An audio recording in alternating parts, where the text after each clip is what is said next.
The Committee on Financial Services will come to order, and without objection, the chair is authorized to declare a recess of the committee at any time. If I can just get the attention of my colleagues.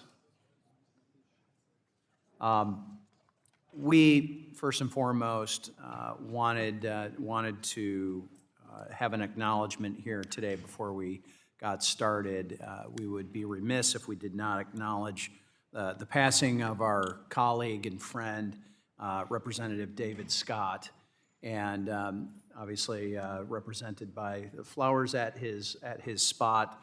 I think I can speak for many in the committee that once you got to know David, the layers and depth that was there was impressive. And he and I had actually, he and I had actually had a chance to work on a few pieces of legislation together, but didn't really get to know each other until we sat on an airplane next to each other, flying down to Atlanta as I was doing a rather circuitous route back to Michigan. But I really truly believe that that was an opportunity to get a picture into what David was about. And he was a fascinating guy, a very smart man, very experienced man. And for me personally, and I think on behalf of all of us, we'd like to extend our prayers and deepest condolences to his family, his friends, his staff, and frankly all that had worked alongside of him, both on this committee as well as agriculture and his work there. And in honor of his life and dedication to service, this House, this committee, and to the people of Georgia, I ask that we observe a brief moment of silence.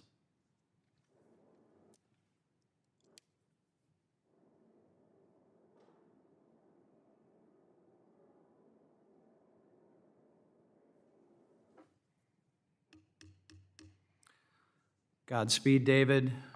A race well run.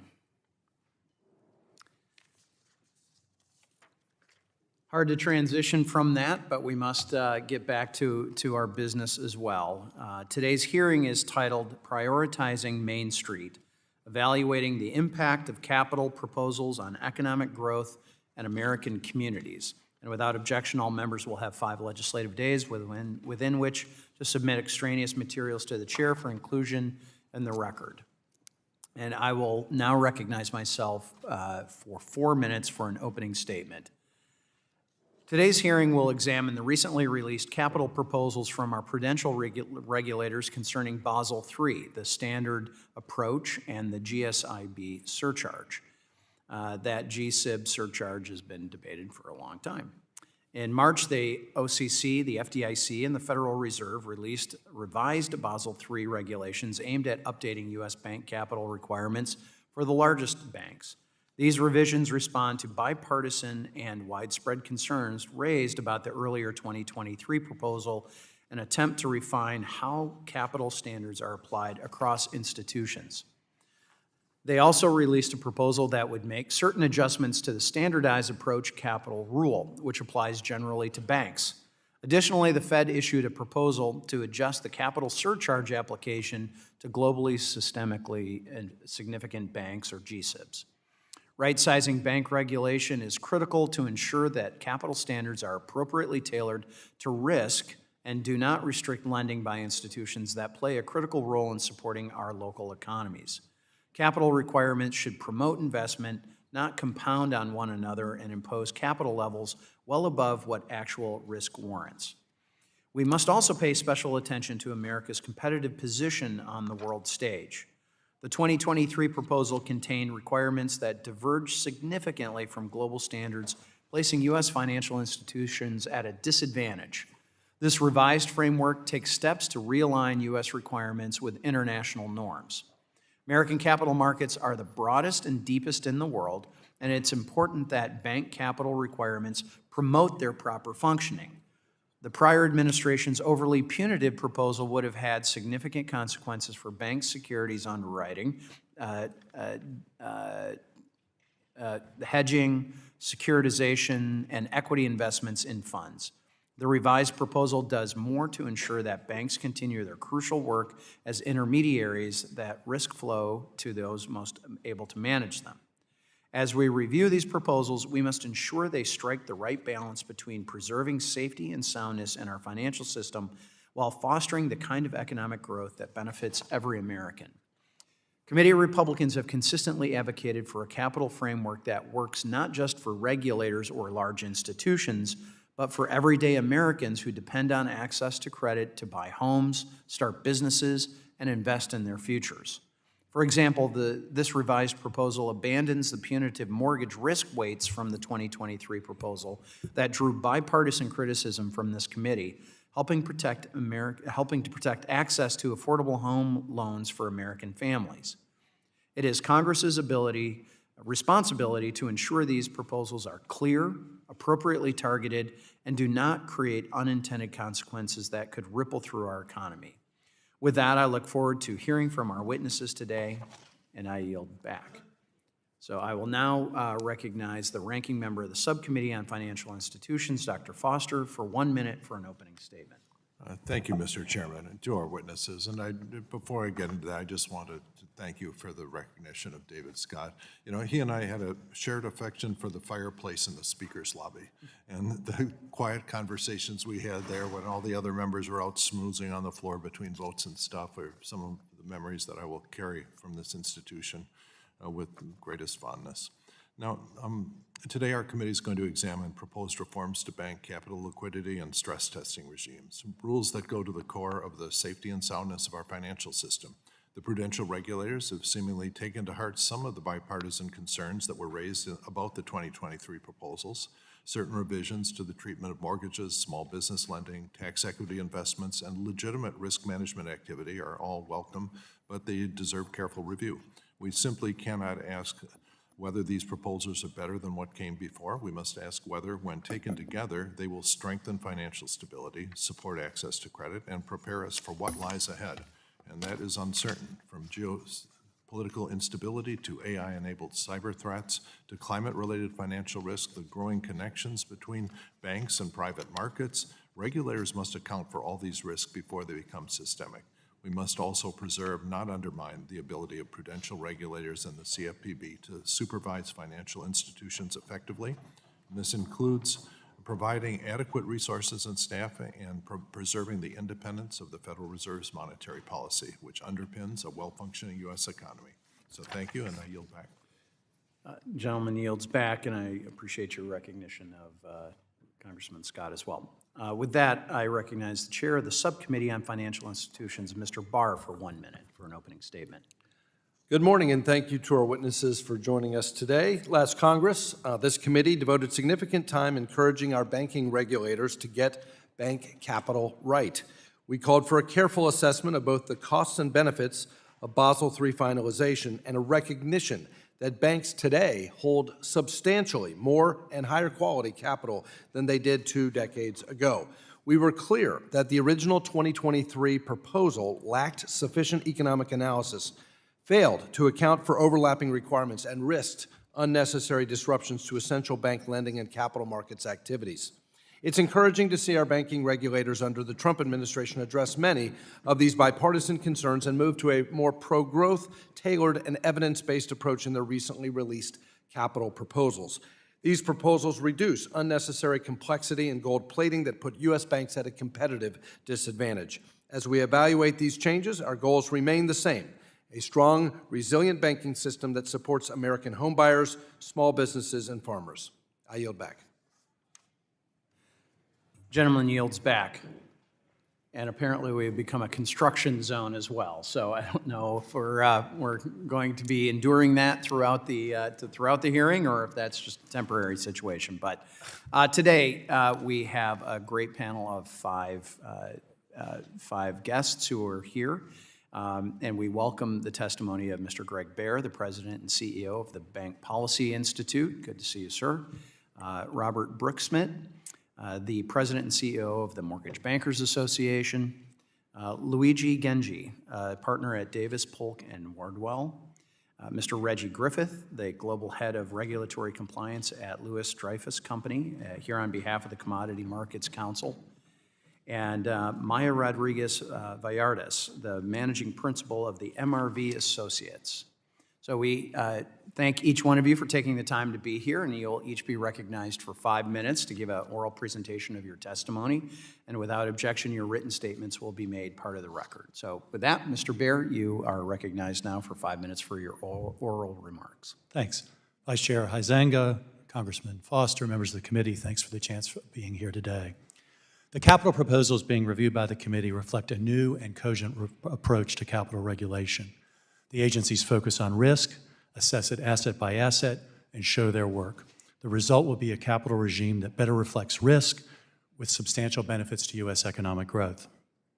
That said, there are significant ways that the proposal undoubtedly overstates capital needs.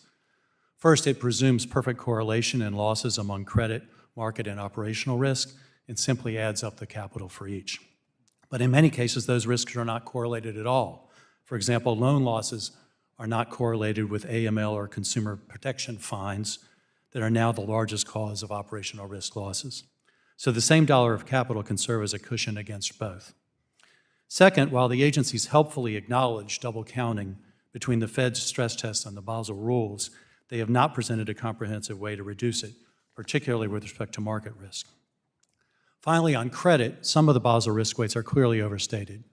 For over a decade, large banks reported the results of their internal credit models, providing a robust data set on what an appropriate risk weight should be. That data shows that for a business-rated investment grade by a bank merits a risk weight of approximately 30%, less than half the 65% it would receive in the Basel proposal. The risks for other loans are similarly overstated. My testimony reviews the proposals in great depth, so I will use my remaining time just to debunk a few canards that have arisen about capital regulation. The first is that banks with more capital fare better in a crisis, and thus any increase in capital requirements is a good thing. Certainly, ex post, in crisis, banks with more capital do better. Of course they do. The trillion-dollar question, though, is whether the costs of carrying that capital at all times exceed the benefits. As an analogy, wearing a helmet would be helpful if you fell down or were in a car crash, but we don't wear helmets all day and night because that comes with costs. There is no dispute among regulators or serious academics that higher bank capital requirements reduce the availability and increase the costs of bank lending and intermediation. That's what makes capital regulation hard. A related canard is that banks should be indifferent to capital levels because higher capital improves their credit ratings and reduces the cost of issuing debt. Of course, if this were true, bank investors, analysts, and customers wouldn't much care about higher capital requirements, but of course we know that they care quite a lot. And bank CFOs allocate capital to each business line and adjust the amount of capital when regulatory capital requirements change. That's because capital requirements are a very important cost of doing business in the real world. A third canard is that the failure of Silicon Valley Bank somehow argues for higher capital for all banks. Notably, the banking agencies have never argued this point, even in the 2023 capital proposal.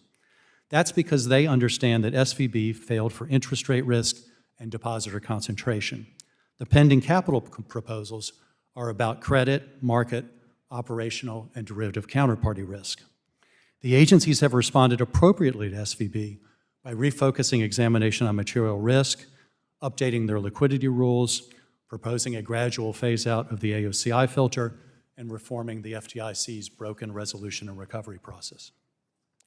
A final canard is that banks need more capital because there are rising geopolitical and cyber risks. The Federal Reserve actually runs a stress test which recognizes that banks lose money when unemployment rises, GDP falls, and housing prices fall. It does not matter why those things happen. A war, a virus, technological change, the drivers of loss are the same. And so the Fed properly focuses on the loss drivers and wisely does not try to predict geopolitical or pandemic events and adjust capital accordingly.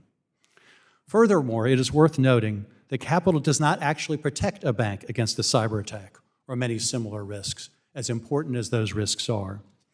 It reminds me of a Far Side cartoon with a picture of a horse and a chart entitled Equine Medicine. Two columns show diagnosis and treatment. The diagnoses vary: broken leg, runny nose, fever, ornery, but the treatment was always the same: shoot. For some, the treatment of any bank problem is similarly the same: more capital ad infinitum. Fortunately, the banking agencies have decided to say nay to that approach and instead use thoughtful analysis to build a capital regime from the ground up.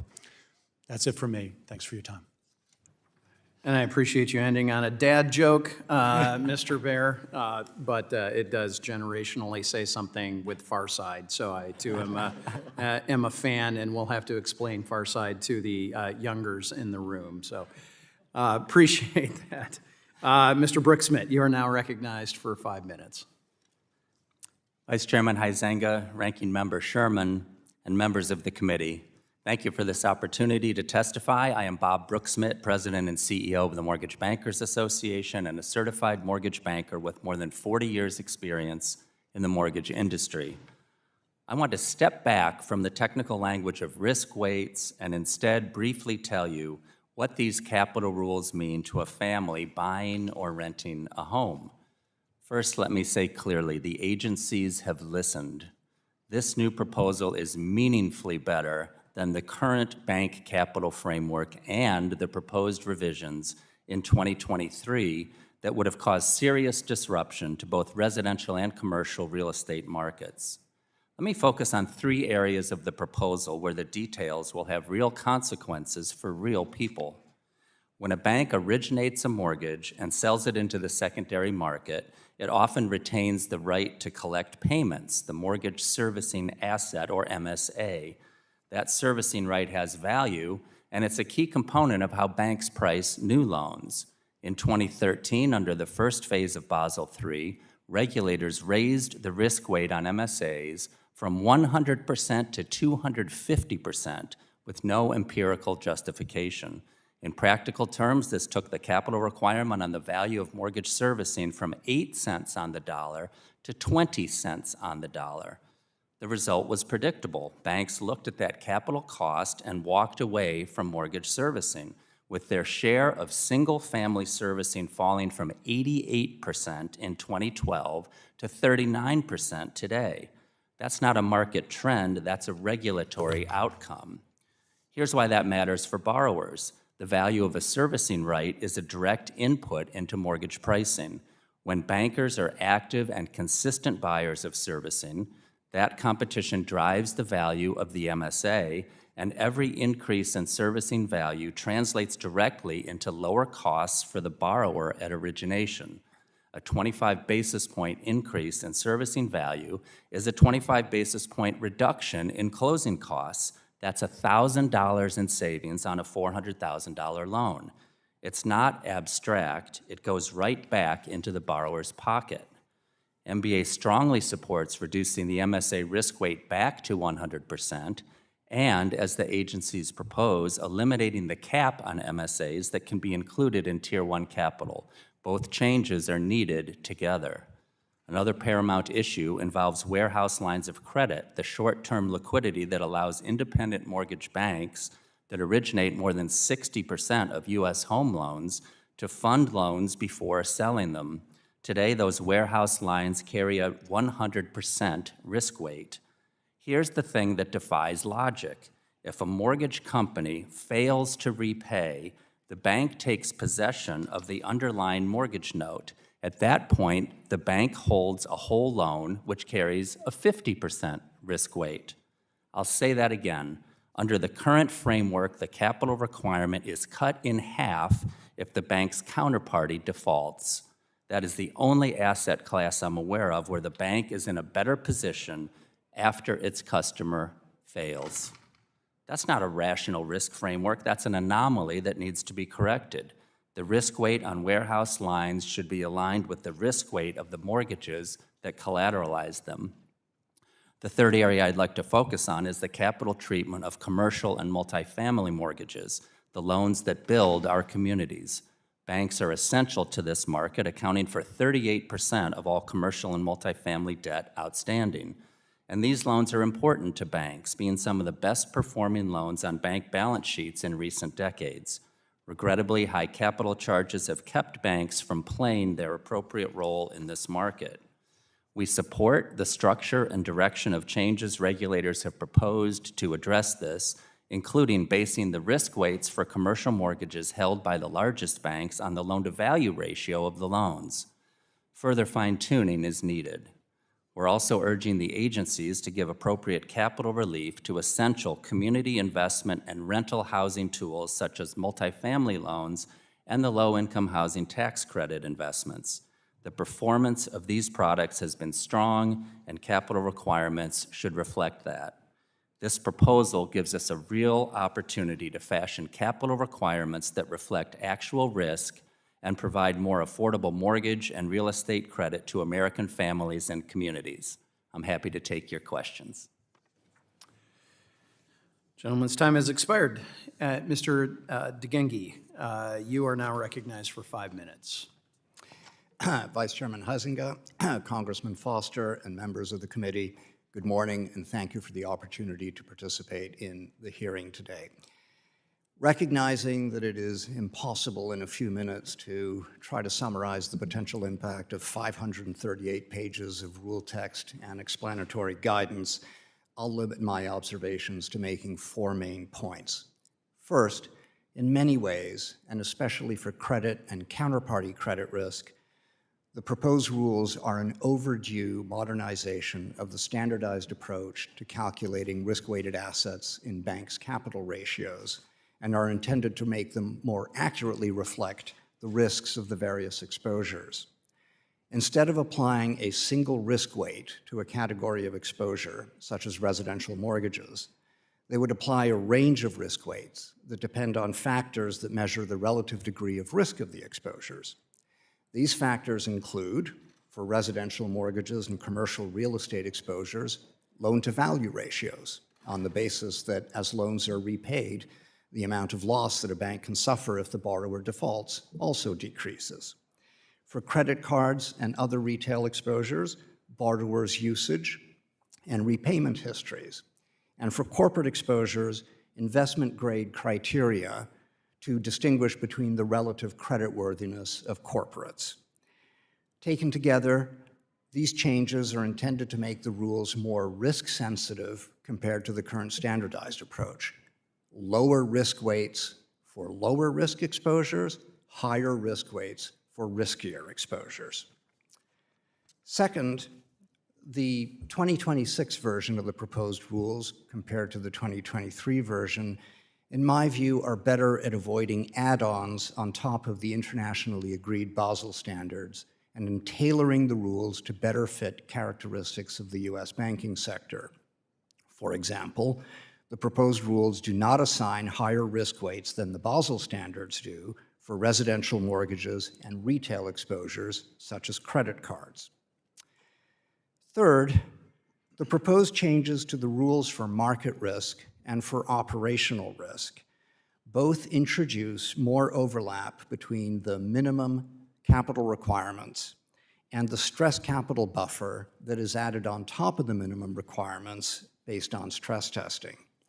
For example, both the new market risk rule and the global market shock component of stress testing are intended to estimate market risk losses under stressed economic conditions, not current economic conditions.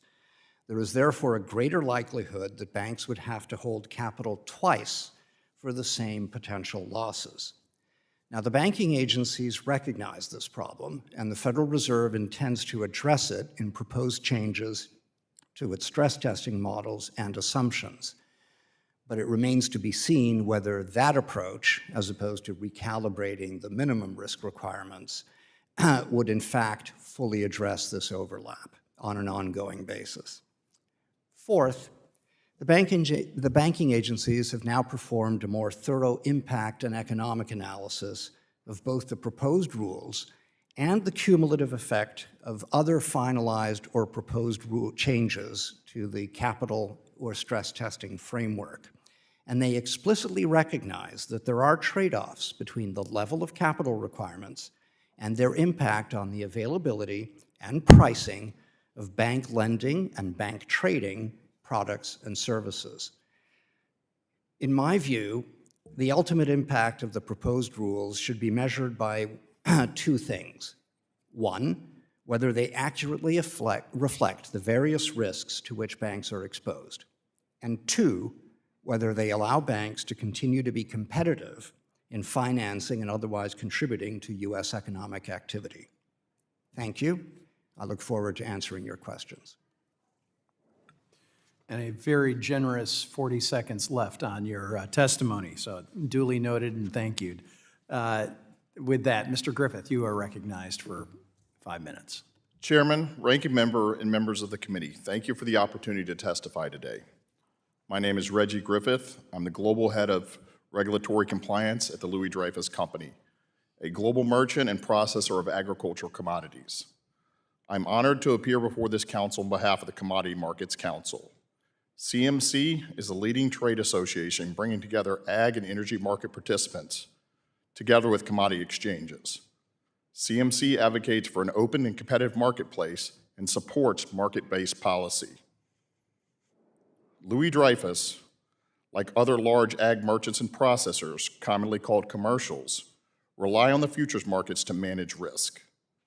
These markets allow commercials to offer fair and competitive pricing to producers and end users, while also serving as key risk management intermediaries. To avoid disruption to this process, the ag sector needs two fundamental elements from the futures market, both of which potentially impacted by the proposed bank capital rules.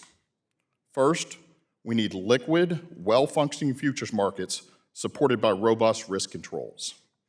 Second, we need sufficient clearing capacity for the ag sector to manage risk at a reasonable cost. The 2026 capital proposals take a more balanced approach than the 2023 proposals. The 2026 proposals serve both essential requirements and allow the ag sector to continue to use the futures market as it does today. By contrast, the 2023 proposal would have, 1, pushed hedging activity and liquidity away from the cleared model, 2, reduced clearing capacity, and 3, significantly increased the cost of using the futures markets. Collectively, those outcomes would have increased risk and cost throughout the ag sector, leading to less income for producers and higher food prices for the American consumers. Bipartisan efforts to strengthen the risk control since the financial crisis have been a tremendous success. Volume in our markets have drastically increased, and the markets have demonstrated resilience during periods of extreme volatility, leading to the U.S. commodity markets being the global benchmark for all markets globally. The 2026 proposals add safeguards without impairing the markets we depend on. In contrast, the 2023 proposals would have driven liquidity away from regulated, transparent markets back towards less standardized over-the-counter activity. The second critical requirement is ensuring the futures markets maintain sufficient clearing capacity for the ag sector to properly manage risk at a reasonable cost. Commercials serve multiple functions in the ag sector, including providing transparent prices for buying and selling commodities and offering risk management for producers and end users. To access the futures markets, commercials generally must transact through a futures commission merchant. Due to their trading size, large commercials are typically limited to using bank-owned FCMs, most of which are directly affected by the proposed bank capital rules. If bank-owned FCMs are subject to overly burdened capital requirements, the result would be a reduction in clearing capacity and higher costs for clearing services. In some cases, such requirements would drive banks to exit the FCM business altogether, while clearly discouraging new entrants. This would constrain our ability to hold position sizes necessary to properly manage risk and would significantly raise our cost. These impacts would ultimately be felt throughout the ag and food sector. The 2026 proposals support long-term stability of the ag markets while striking an appropriate balance between strengthening safeguards while preserving market liquidity and clearing capacity. On behalf of members of the Commodity Markets Council, I appreciate the opportunity to testify today, and I look forward to answering any questions you guys may have. We seem to have a contest going on. 51 seconds left in our 5 minutes, so thank you. With that, Ms. Rodriguez Valladares, you are recognized for 5 minutes, or up to 5 minutes, whatever you would choose. Chair Huizenga, Ranking Member Waters, and distinguished members of the House Committee on Financial Services, thank you for the honor to testify. I am Mayra Rodriguez Valladares, Managing Principal of MRV Associates. Millions of Americans have no lobbyists in this building. They have regulators, legislators, and strong bank rules. Strip those away, and you strip away the protection between ordinary families and the next financial crisis. On March 19th, the agencies released 3 notices of proposed rulemaking that would collectively reduce capital requirements at our nation's largest banks by nearly 5%. Combined with proposed changes to stress tests and the enhanced supplementary leverage ratio, the 8 globally systemically important banks face a 6% reduction in Tier 1 capital requirements. That is $60 billion stripped from the buffers meant to protect ordinary Americans in the next crisis. Capital should be designed to help banks survive unexpected losses so taxpayers do not have to bail them out. The primary justification is that lower capital will mean more lending, especially mortgage lending. This claim does not hold up. Even the president of the Mortgage Bankers Association stated that he didn't expect to see change in who does mortgages. Banks spent 15 years dismantling their mortgage infrastructure. What lower capital will do is fuel trading, increase lending to non-banks such as private credit, dividends, and buybacks. And history is unambiguous. The banks buying the most stock aggressively in 2006, 2007 were the same ones that needed taxpayer rescue in 2008. I ran a stress test calibrated to the 2007-2009 financial crisis. The results are sobering. The reduced buffers could push some of the top 20 U.S. banks dangerously close to the 4.5% minimum. And those stress scenarios do not even include today's added risks, such as geopolitical conflicts, cybersecurity threats, AI exposures, or climate change. Not one argues for loosening bank capital rules. The Federal Reserve's own vice chair for supervision dissented. Not a technicality. It signals a credible internal argument that these changes go too far.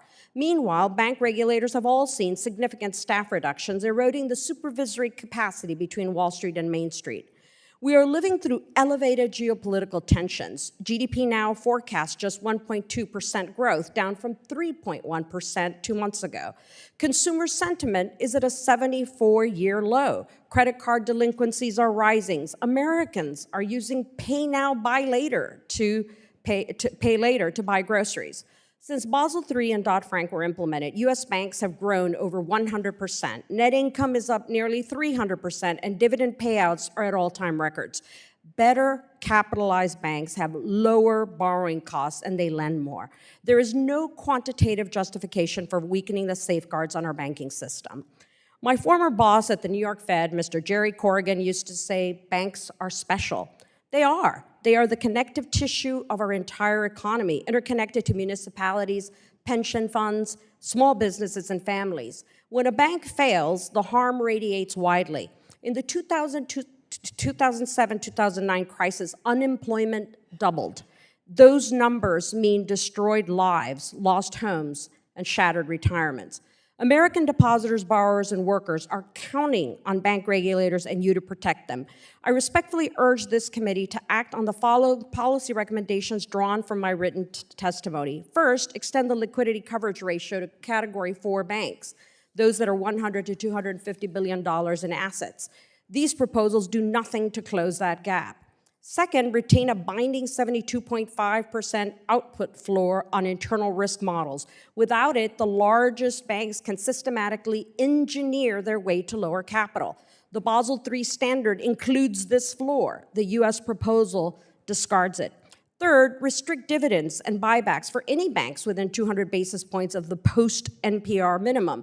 The proposals release $40 to $70 billion.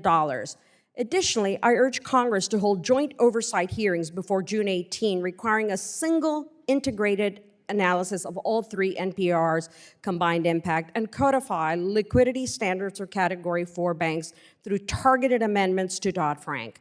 My full testimony contains 12 additional recommendations addressing GSIB surcharge methodology, AOCI, commercial real estate concentration risk, and a mandatory 36-month quantitative review of the final rules.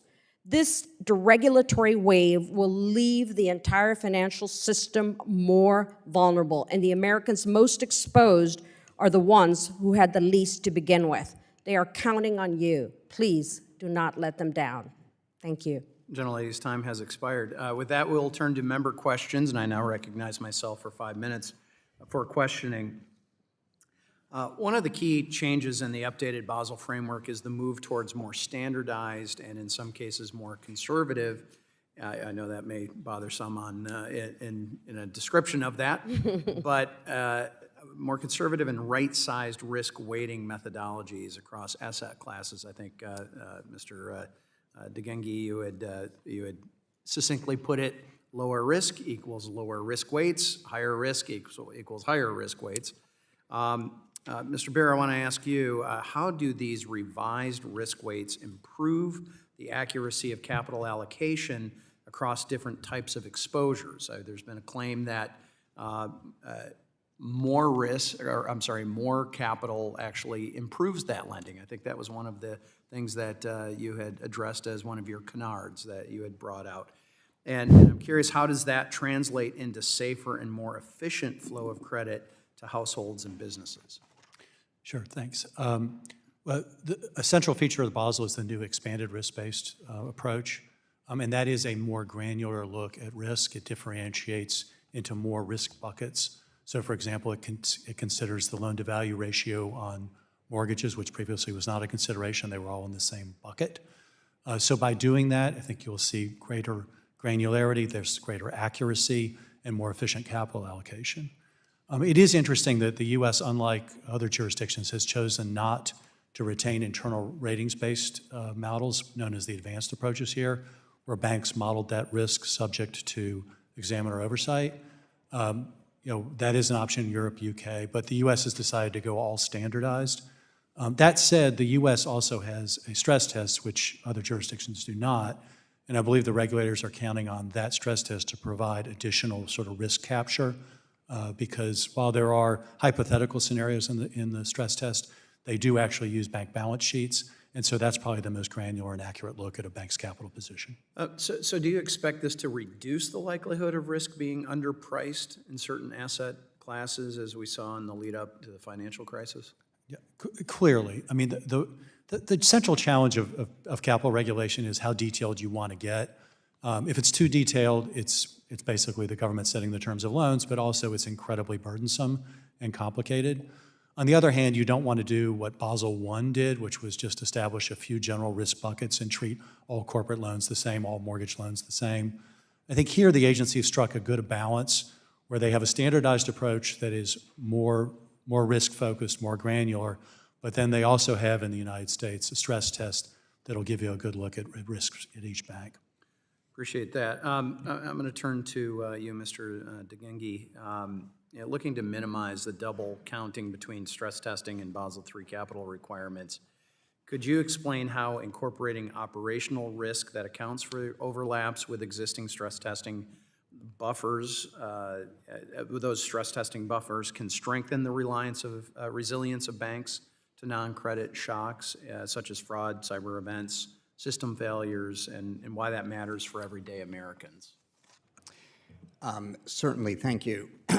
Let me first address the overlap or double counting issue. Obviously, that's a problem if you require banks to hold risk, to hold capital twice for the same risks. Under the current rules, operational risk is measured solely under the advanced approaches, not under the standardized approach. These new rules would now require banks to hold capital against operational risk in the standardized approach. The advanced approaches are being removed. Stress testing, though, is measured currently only against the standardized approach capital requirements, not against advanced approaches. So because this current standardized approach has no operational risk component, stress testing provided that additional operational risk component as part of stress testing to require banks to hold capital against operational risks in stressed conditions. But now that the rules are going to be changed and you're going to have an operational risk capital requirement in the standardized approach, if you keep stressing operational risks in the stress testing models without making changes to those risks, you're going to capture the same risk twice. Okay. And that means higher pricing, potentially less availability for that service from banks. All right. Unfortunately, I have about 10 seconds left. Mr. Broeksmit, I was hoping to have a little more time, and I'll follow up a written question. But how important is it that banking organizations have the right incentives to compete to provide mortgage credit? It's super quick. It's the central question because more competition equals more choices for consumers and better execution and pricing. All right, with that, my time has expired. The chair now recognizes the ranking member of the full committee, Ms. Waters, for 5, I believe, actually first for a point of personal privilege, followed by 5 minutes for questioning. Thank you very much. Last week, we tragically lost our dear friend and colleague, Representative David Scott. David was a dedicated member of our committee who spent his entire life fighting on behalf of the American people, particularly for working families and underserved communities. And what's maybe not as well known is that he was encouraged to run for office for the first time by Coretta Scott King. And so David was beloved by his district. Every year, he would hold an annual job fair that had countless people in his community find meaningful, purpose-driven work. These fairs would have upward of 6,000 openings. During his tenure on the House Financial Services Committee, David was a leader in advancing policies to expand economic opportunity and to ensure that the American financial system worked well for everyone. As chairman, then ranking member of the House Agricultural Committee, he worked tirelessly on behalf of farmers and working families and rural communities, and to ensure greater equity in our agricultural system. My condolences are with his wife, Alfredia, his daughters, Dana and Marcy, the entire Scott family, his friends, and all those who had the privilege of knowing or serving him. David was a man of compassion, conviction, and unwavering commitment to public service. His passing is a huge loss for our committee and our country, and he will be deeply missed. Thank you, Mr. Chairman. I would like to draw attention to a particular issue, and I'm going to call on you, Ms. Valladares. The Trump administration has been advancing a variety of harmful policies that deregulates Wall Street while making everyday life more expensive for working Americans. First came his erratic illegal tariffs, then efforts to manipulate and undermine the independence of the Federal Reserve. And now we have this reckless deregulation for Wall Street while consumers are suffering through an affordability crisis.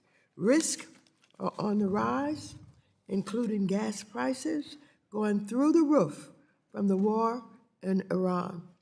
New cybersecurity risks emerging connected to artificial intelligence and consumers being defrauded and scammed by bad actors. This administration has took away the financial cops on the beat, including the Consumer Financial Protection Bureau. They have reduced bank supervisory staff and weakened oversight standards by narrowing the risks that can be monitored. Strong capital requirements are the cornerstone and essential to the health and strength of our banking system. So, Ms. Valladares, why should we lower our standards now? Doesn't this push our banking system a number of steps closer to a 2008 global financial crisis? Thank you, Ranking Member Waters. And thank you very much for enumerating, indeed, the tremendous amount of risks that exist at the moment in elevated oil prices and inflation and geopolitical risks. And of course, the tremendous uncertainty of the tariffs that is really, really impacting American consumers as well as businesses. So this is truly a terrible, terrible time to weaken any kind of bank regulations, especially when it's important to look not just at these 3 proposed NPRs that do indeed weaken the capital rules, and what the banks are going to do is increase their risk. They're going to trade riskier derivatives, riskier securitizations. They're going to continue to increase their lending to non-banks, which has skyrocketed, especially lending to private equity and to private credit, which are incredibly opaque and very interconnected to the banks. So we should definitely be very concerned about that. Now, when banks complain about burdensome regulation, we have to go back and remember that history matters. It is the banks that did not want the Basel Accord. They didn't want Basel I because they felt that it wasn't risk sensitive enough. And risk sensitivity means then that you're using complex models, and you have to have that lead then to audits and lead to compliance officers and all of that. And so it's impossible to have a regulatory framework that is going to be as simple, right? I keep hearing they want more simplicity, they want less burden, but it's impossible because banks, by their very, very nature, are complex. And everything that the banks do will end up hurting American consumers if they are not well capitalized and sufficiently liquid. Ms. Valladares, it's something that's bothering me. Have you heard about this buy now, pay later? Yes, ma'am. Scheme that is advancing more and more, where people are buying groceries on credit? Yes, sadly, that is a big problem. Americans are also dipping into their savings, which obviously have been decreasing tremendously. Americans are having to dip into their pensions. So it is and many Americans are not getting paid a living wage. So all of those things have to be considered. They're part of the context. Well, I'm worried about people dipping into their retirement accounts and what's going to happen to them in later years when they have no money to be able to survive on. This is a crisis that is confronting us, the supportability, and anything that you can offer to help assist us in trying to make the American people understand why it is going on and what we must do. What do you have? Any advice? Right. Well, number one, do not weaken bank regulations, plain and simple, because banks are interconnected to the entire economy. Number two, make sure that all banks are liquid. What does liquid mean? Simply that you have to have enough cash and cash equivalents to meet your obligations. If American consumers need to be liquid, if we need to pay our debts, then banks also have to be ready to pay their debts at all times. And this isn't about when you wear a helmet and when you don't wear a helmet. The problem is you don't know when the crash is coming. You don't know when there could be a problem with AI or cybersecurity. So that's why capital and liquidity are so critical. Thank you so very much. The chair recognizes the chairman of our Task Force on Monetary Policy, Mr. Lucas of Oklahoma. Thank you, Mr. Chairman, and thank you to our witnesses for being here today.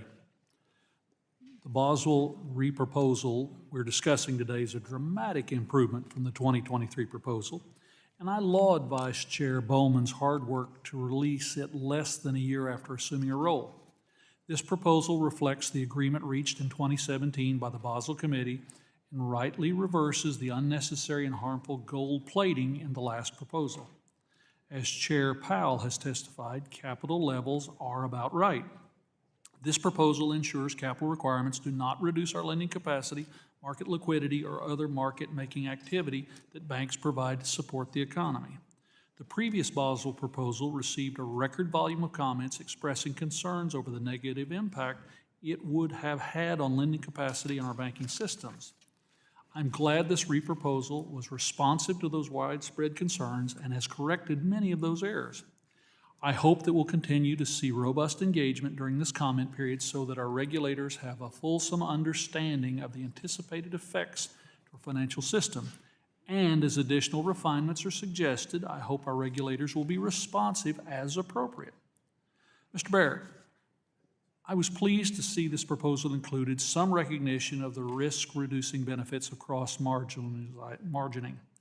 As Chairman Atkins has testified, lower margin requirements through cross-margining are only beneficial if our capital requirements appropriately account for this reduction in portfolio risk. This is especially important in the Treasury market, particularly as the SEC clearing implementation date is swiftly approaching. In fact, the Task Force on Treasury Market Resilience is having a hearing tomorrow on this very topic. In your view, should capital calculations reflect a reduction in risk through hedging activity as adjustments needed to the current proposal? Yeah, as you noted, it's a significant development that the Treasury market is moving to central clearing.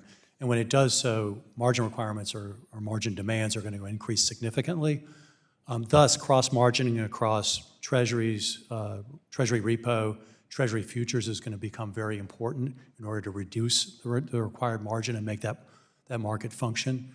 The SEC has taken actions to allow that from their perspective under their rules, but currently under the bank rules that you don't get credit for that cross-margining. Now, there is some basis risk in those trades, but it is not the case that you are not getting a risk reduction benefit when you are doing netting across those kinds of trades. I just add one other thing. You know, I thought it was helpful that you noted that Chair Powell had said that capital was about right. The committee might want to know, he first said that in 2019. Since 2019, capital has increased 8% for the GSIBs in Category 2 banks, 6% for the Category 3 and 4 banks. So this proposal, which only lowers it 4.8% for Category 1 and 2, 5.2% for 3 and 4, still would have us significantly higher than it was when it was about right. Fair enough. Mr. Griffith, what does it mean for ag and energy end users if banks reduce their intermediation activity due to an incomplete recognition of hedging practices? I appreciate the question, and I think this is the biggest concern, for the agriculture and energy industry. The futures market is the key to managing risk, and if we can manage risk appropriately, that can lead to better prices for farmers, better prices for end users, and ultimately better prices for the American consumer.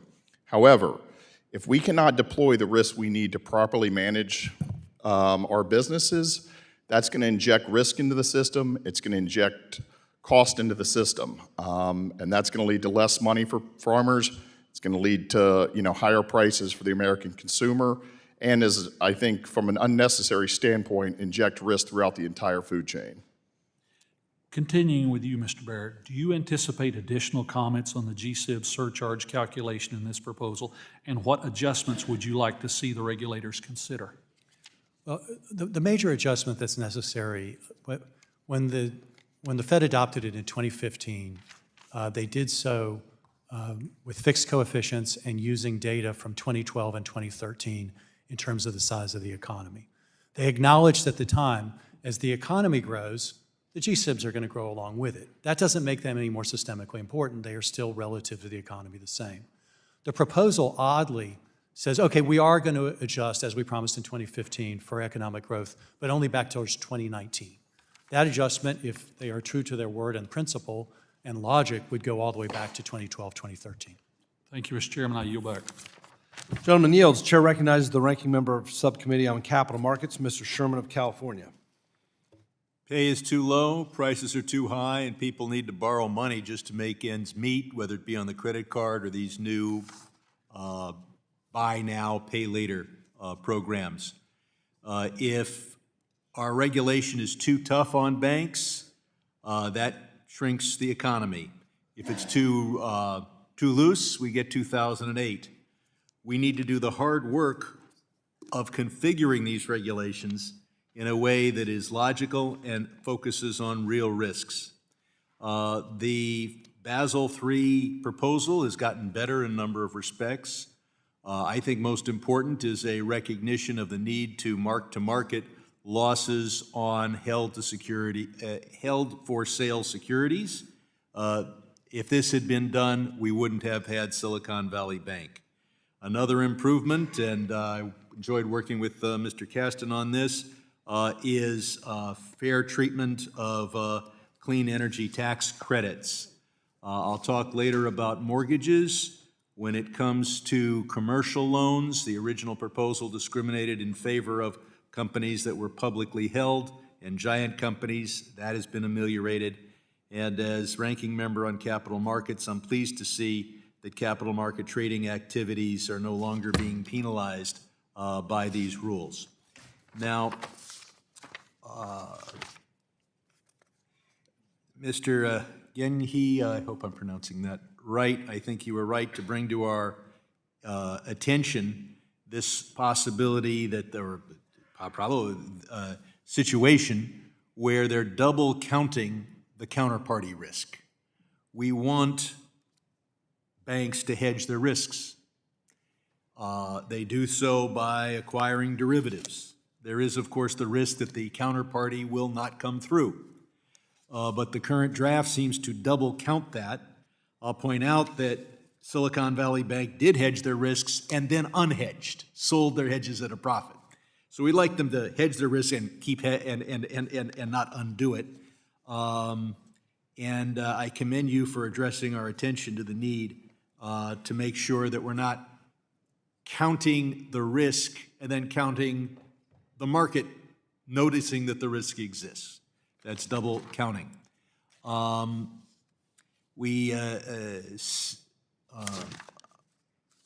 concern I have, Mr. Broeksmit, is the private mortgage insurance. People need private mortgage insurance when they can't come up with a 20% down payment, which is every young couple I know. And it's my understanding that these proposed rules don't give the bank credit for the fact that there's private mortgage insurance. Do I have that right? Yes, you do. The rule does ask what the appropriate treatment of private mortgage insurance should be, and of course, we will say that it's loss-absorbing capital before the bank, and it should be given credit when you look at the risk weights by loan-to-value ratio. Otherwise, a bank might buy a mortgage without private mortgage insurance and be treated as if it was the same risk, same mortgage with private mortgage insurance. As I said, we want banks to hedge their risks, and one way to hedge the risk is to have private mortgage insurance. We've got, through the mortgage process, you need the warehouse line of credit for 10 or 20 days while the package is put together and sold on the market. Mr. Broeksmit, could you explain how this works and how these proposed rules will unduly penalize those who are playing that critical role, those 20 days between when I get the money from my house and when investors buy that mortgage in the market? Yes, as I mentioned in my oral testimony, the risk weight for warehouse lenders is 100%. If the counterparty fails, the warehouse lender seizes the note, now owns a whole loan, and it's a 50% risk weight. It drops in half if the counterparty fails. This does not make sense, and the risk weight for warehouse lending should be the same as the underlying asset that collateralizes the loan. This provides liquidity and stability through all economic phases, and we want banks to continue to participate in this important activity. Thank you. I look forward to us dealing with also the internal modeling approach that Silicon Valley took, which was manipulated, and making sure that we don't have a manipulation of internal bank models to hide their risk, and I yield back. Gentleman yields. Chair recognizes the gentleman from Texas, Mr. Sessions, for 5 minutes. Mr. Chairman, thank you very much. You pay attention to the market. You pay attention to the daily turns of our country, of the world. You look at things and come and help us to put a fine point on them. And I'm delighted that you are here today. Some believe that we are going through, on any given 2 or 3 week period, changes that might have taken place in a decade. And it means that you do have to pay attention. You do have to weigh risk. I'm delighted to hear each of you, except for perhaps one, say that the stress test equals the risk, and that means that you have the ability to pay attention. But I would also say that as I sat here listening, I looked, and as of April 28th, 2026, the average 30-year fixed mortgage rates are holding around 6.12 to 6.34, while a 15-year rates are generally 5.3 to 5.6. When I graduated from college, it was 18%. We had Jimmy Carter in office. Jobs were not available. I also checked the number of open jobs in this country. I had to haul hay for a bit and work in an industry where we made housing. And the bottom line is there's about 7 million open jobs seeking people at this time. And if you just listen to some of the things that are said up here, you hear fear and you hear anxiety and you hear how that it's not working. The bottom line is, I think each of you, by and large, have said the American dream is working. It's working at a time when the country moves dramatically forward. It moves forward in health care. As a matter of fact, we saw directly this last month where healthcare jobs, the opportunity to greet people, the opportunity to have technology, moving America forward is working. This is the American dream. And I want you to know, to sit through this and hear about the processes that you're talking about, knowing that you do believe that risk is captured by the stress test that this administration regularly poses, that the opportunity to speak with each of you about the capital requirements of where that balance is really helpful. So, Mr. Chairman, I have fewer real questions than I do to say I'm listening to the aggregate of what you're saying. I go back home to Texas every weekend and I listen to employers. I listen to workers. I was delighted to hear that most of you talked about the relationship to agriculture, prices, commodities, the things that really do also matter to every one of us, whether you have a job or don't have a job, whether you're working or whether you are living in a way where you're retired. We do have to focus on these.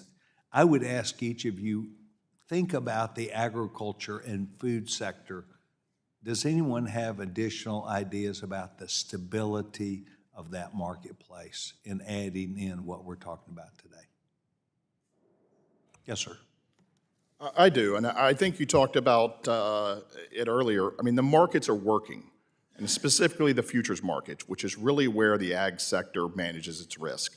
I mean, after Dodd-Frank, everyone worked together to put extremely robust controls in place that have stood up to times of extreme volatility. And so as we look forward, it's been tested over and over and it works, so we need to be very cautious of putting overly burdensome controls in place that are only gonna lead to, I think unnecessary, consequences up and down the ag sector.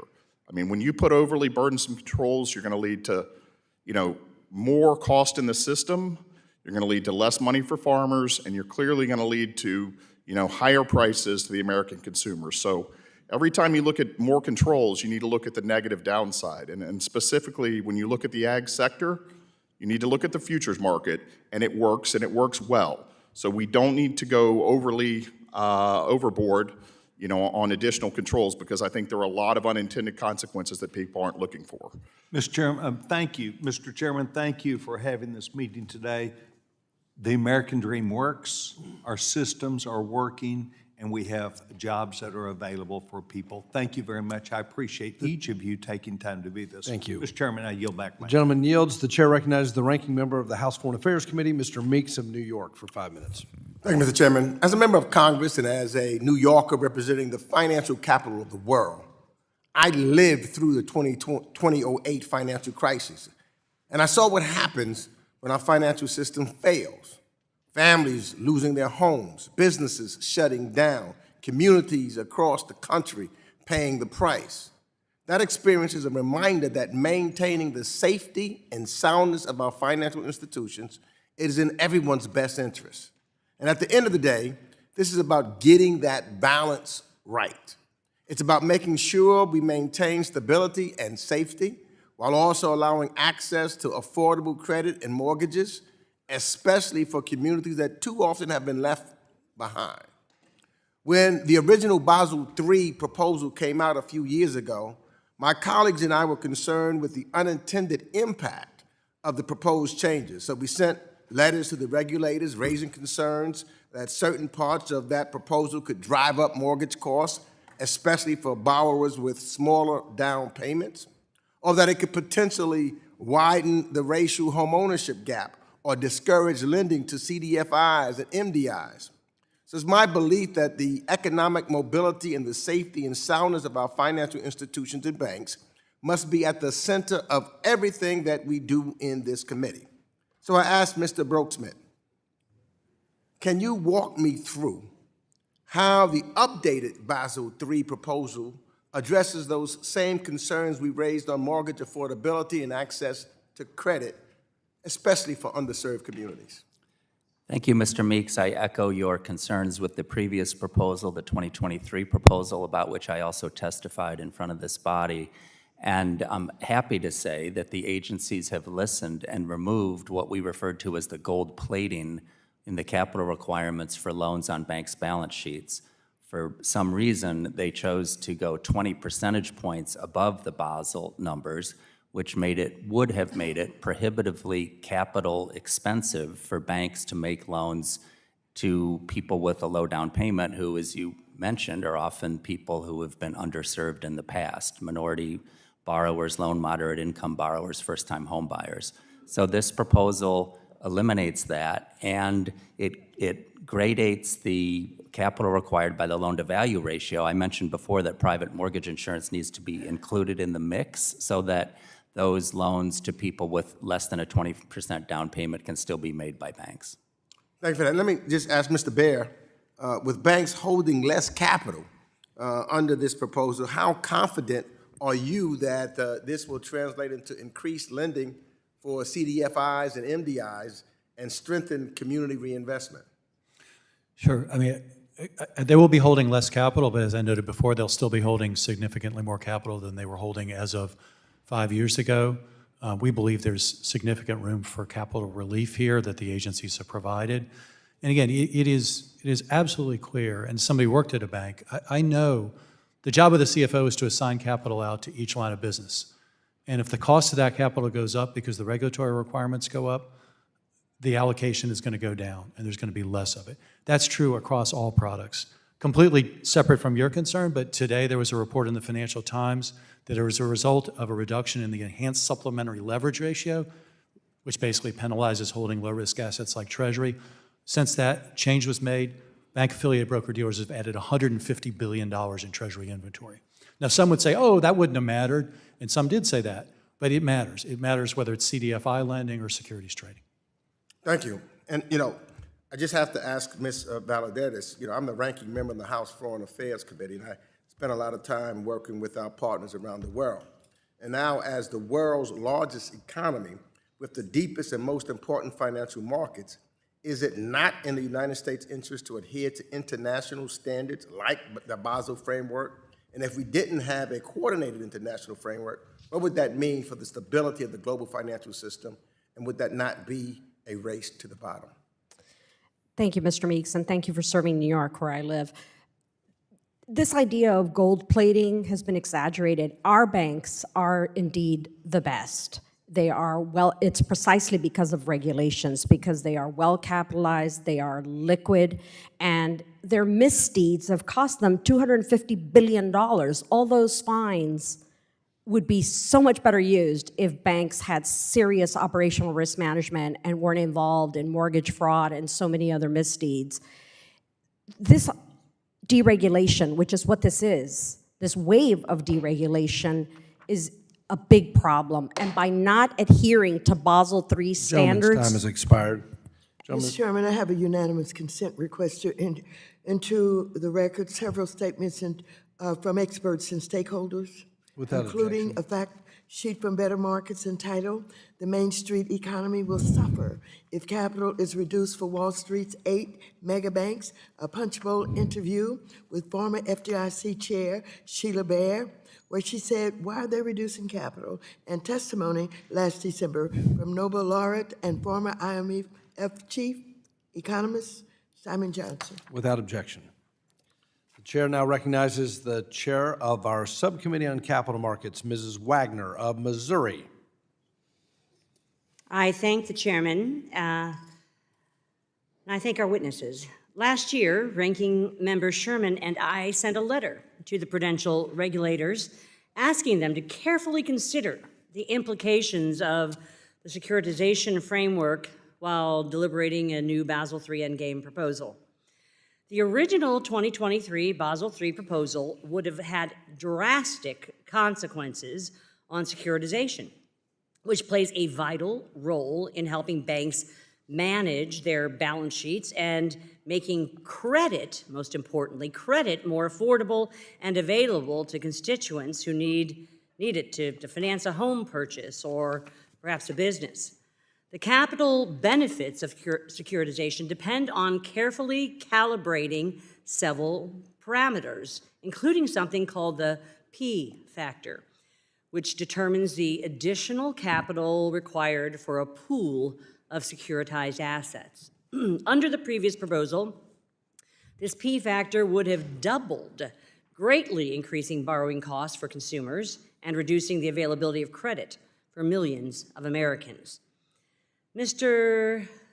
Ghenghi, how does this new Basel, the new one, proposal, strike a balance between safety and soundness while preserving the role of securitization in our economy?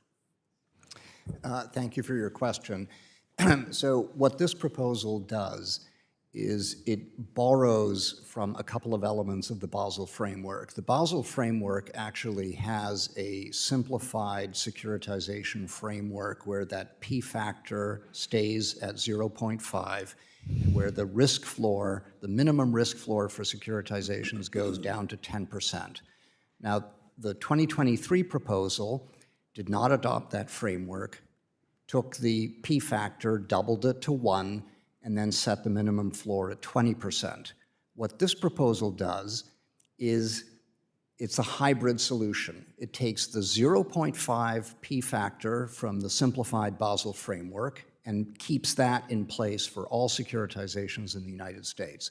And then, consistent with the Basel framework, takes a 20% minimum risk factor floor to all securitizations. They don't go down as far as 10%. Sorry, they reduce it to 15%. 15. They reduce it to 15%.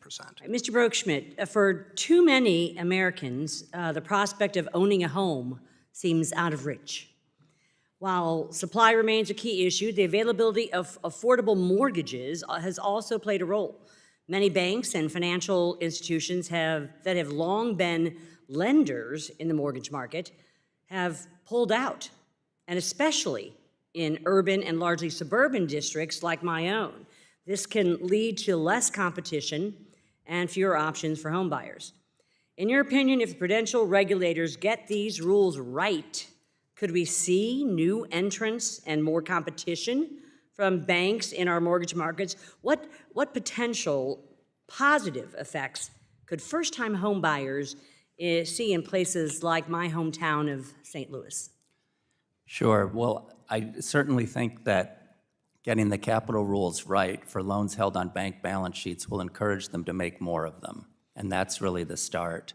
And the other thing that is very encouraging is President Trump's executive order on mortgage affordability. There are all sorts of good ideas that the regulatory bodies can do to wring cost out of the system and make mortgages more available. We also think that Fannie Mae and Freddie Mac have a role to play here. They have something called loan level price adjustments, which we think could be reduced to make mortgages more affordable for everyday Americans. Thank you. And Mr. Baer, while the most direct impacts of the new Basel III Endgame proposal will be felt by the globally systemically important banks, or GSIBs, and other large financial institutions, every change in regulation of this scale and magnitude is likely to have a variety of impacts downstream, including on regional and smaller community banks who often have the closest banking relationships with constituents in districts like mine. How do you think changes to the capital requirements and risk weights for larger banks will help the broader financial ecosystem, including regional in Missouri and community banks that serve Missouri's 2nd District? Yeah, I mean, the regulators have been very careful, Hill, to ensure that banks of all sizes will see capital relief and rationalization. They've recently lowered the community bank leverage ratio from 9% to 8%. Regional banks will have a standardized approach that is somewhat of a discount to current, but also the opportunity to opt into the same regime that the largest banks. My time's expired. I'd ask you to add any other additional comments in writing. Thank you. I yield back. The gentlelady yields back. The ranking member of our subcommittee on digital assets, Mr. Lynch, is recognized. Thank you, Mr. Chairman. I want to thank the witnesses for your testimony this morning. Very helpful. The collapse of Silicon Valley Bank a few years ago, which actually lost $42 billion in a single day. That was unbelievable. And also the collapse of Signature Bank and Republic Bank were largely precipitated by very, very poor risk or no risk management, which allowed the concentration of large uninsured deposits that far exceeded the FDIC cap of $250,000 per account. Those deposits were held by a narrow class of depositors, including venture capital firms, some fintech firms, and a couple of crypto-related firms like Circle, which is a large stable coin institution, financial institution. The only reason, this was a very troubling time for the members on this committee watching what was going on in the banking industry. The only reason that we did not have a systemic spread of that collapse was that the Federal Reserve Bank, Treasury, FDIC got together. It was a Sunday night, I remember it distinctly, and they basically came out with a statement that they were going to make everybody whole, even the uninsured depositors, and that calmed the markets. But if they had not done that emergency session that night, Sunday night, when the banks opened on Monday morning, there would have been hell to pay. We would have had a major disaster on our hands. It would have spread across the banking industry. And it affected basically a bailout, what it was, because what we did was we rescued the uninsured people by requiring the taxpayer to step in on their behalf. So that the banks that were doing the right thing and depositors and taxpayers, we basically picked up the tab. So we covered the risks of those risk takers. The Fed bailed out those banks and also arranged a friendly takeover by, I know in particular, J.P. Morgan Chase stepped in and became even bigger. Now we have, and Ms. Rodriguez-Valladares, I'd like you to address this because you've got a great, I really appreciate your testimony, very lengthy. I know you weren't able to talk about all of it in your oral testimony, but now we've got these 3 NPRs, these Notice of Proposed Rulemakings. And one of them is talking about lowering the capital reserves.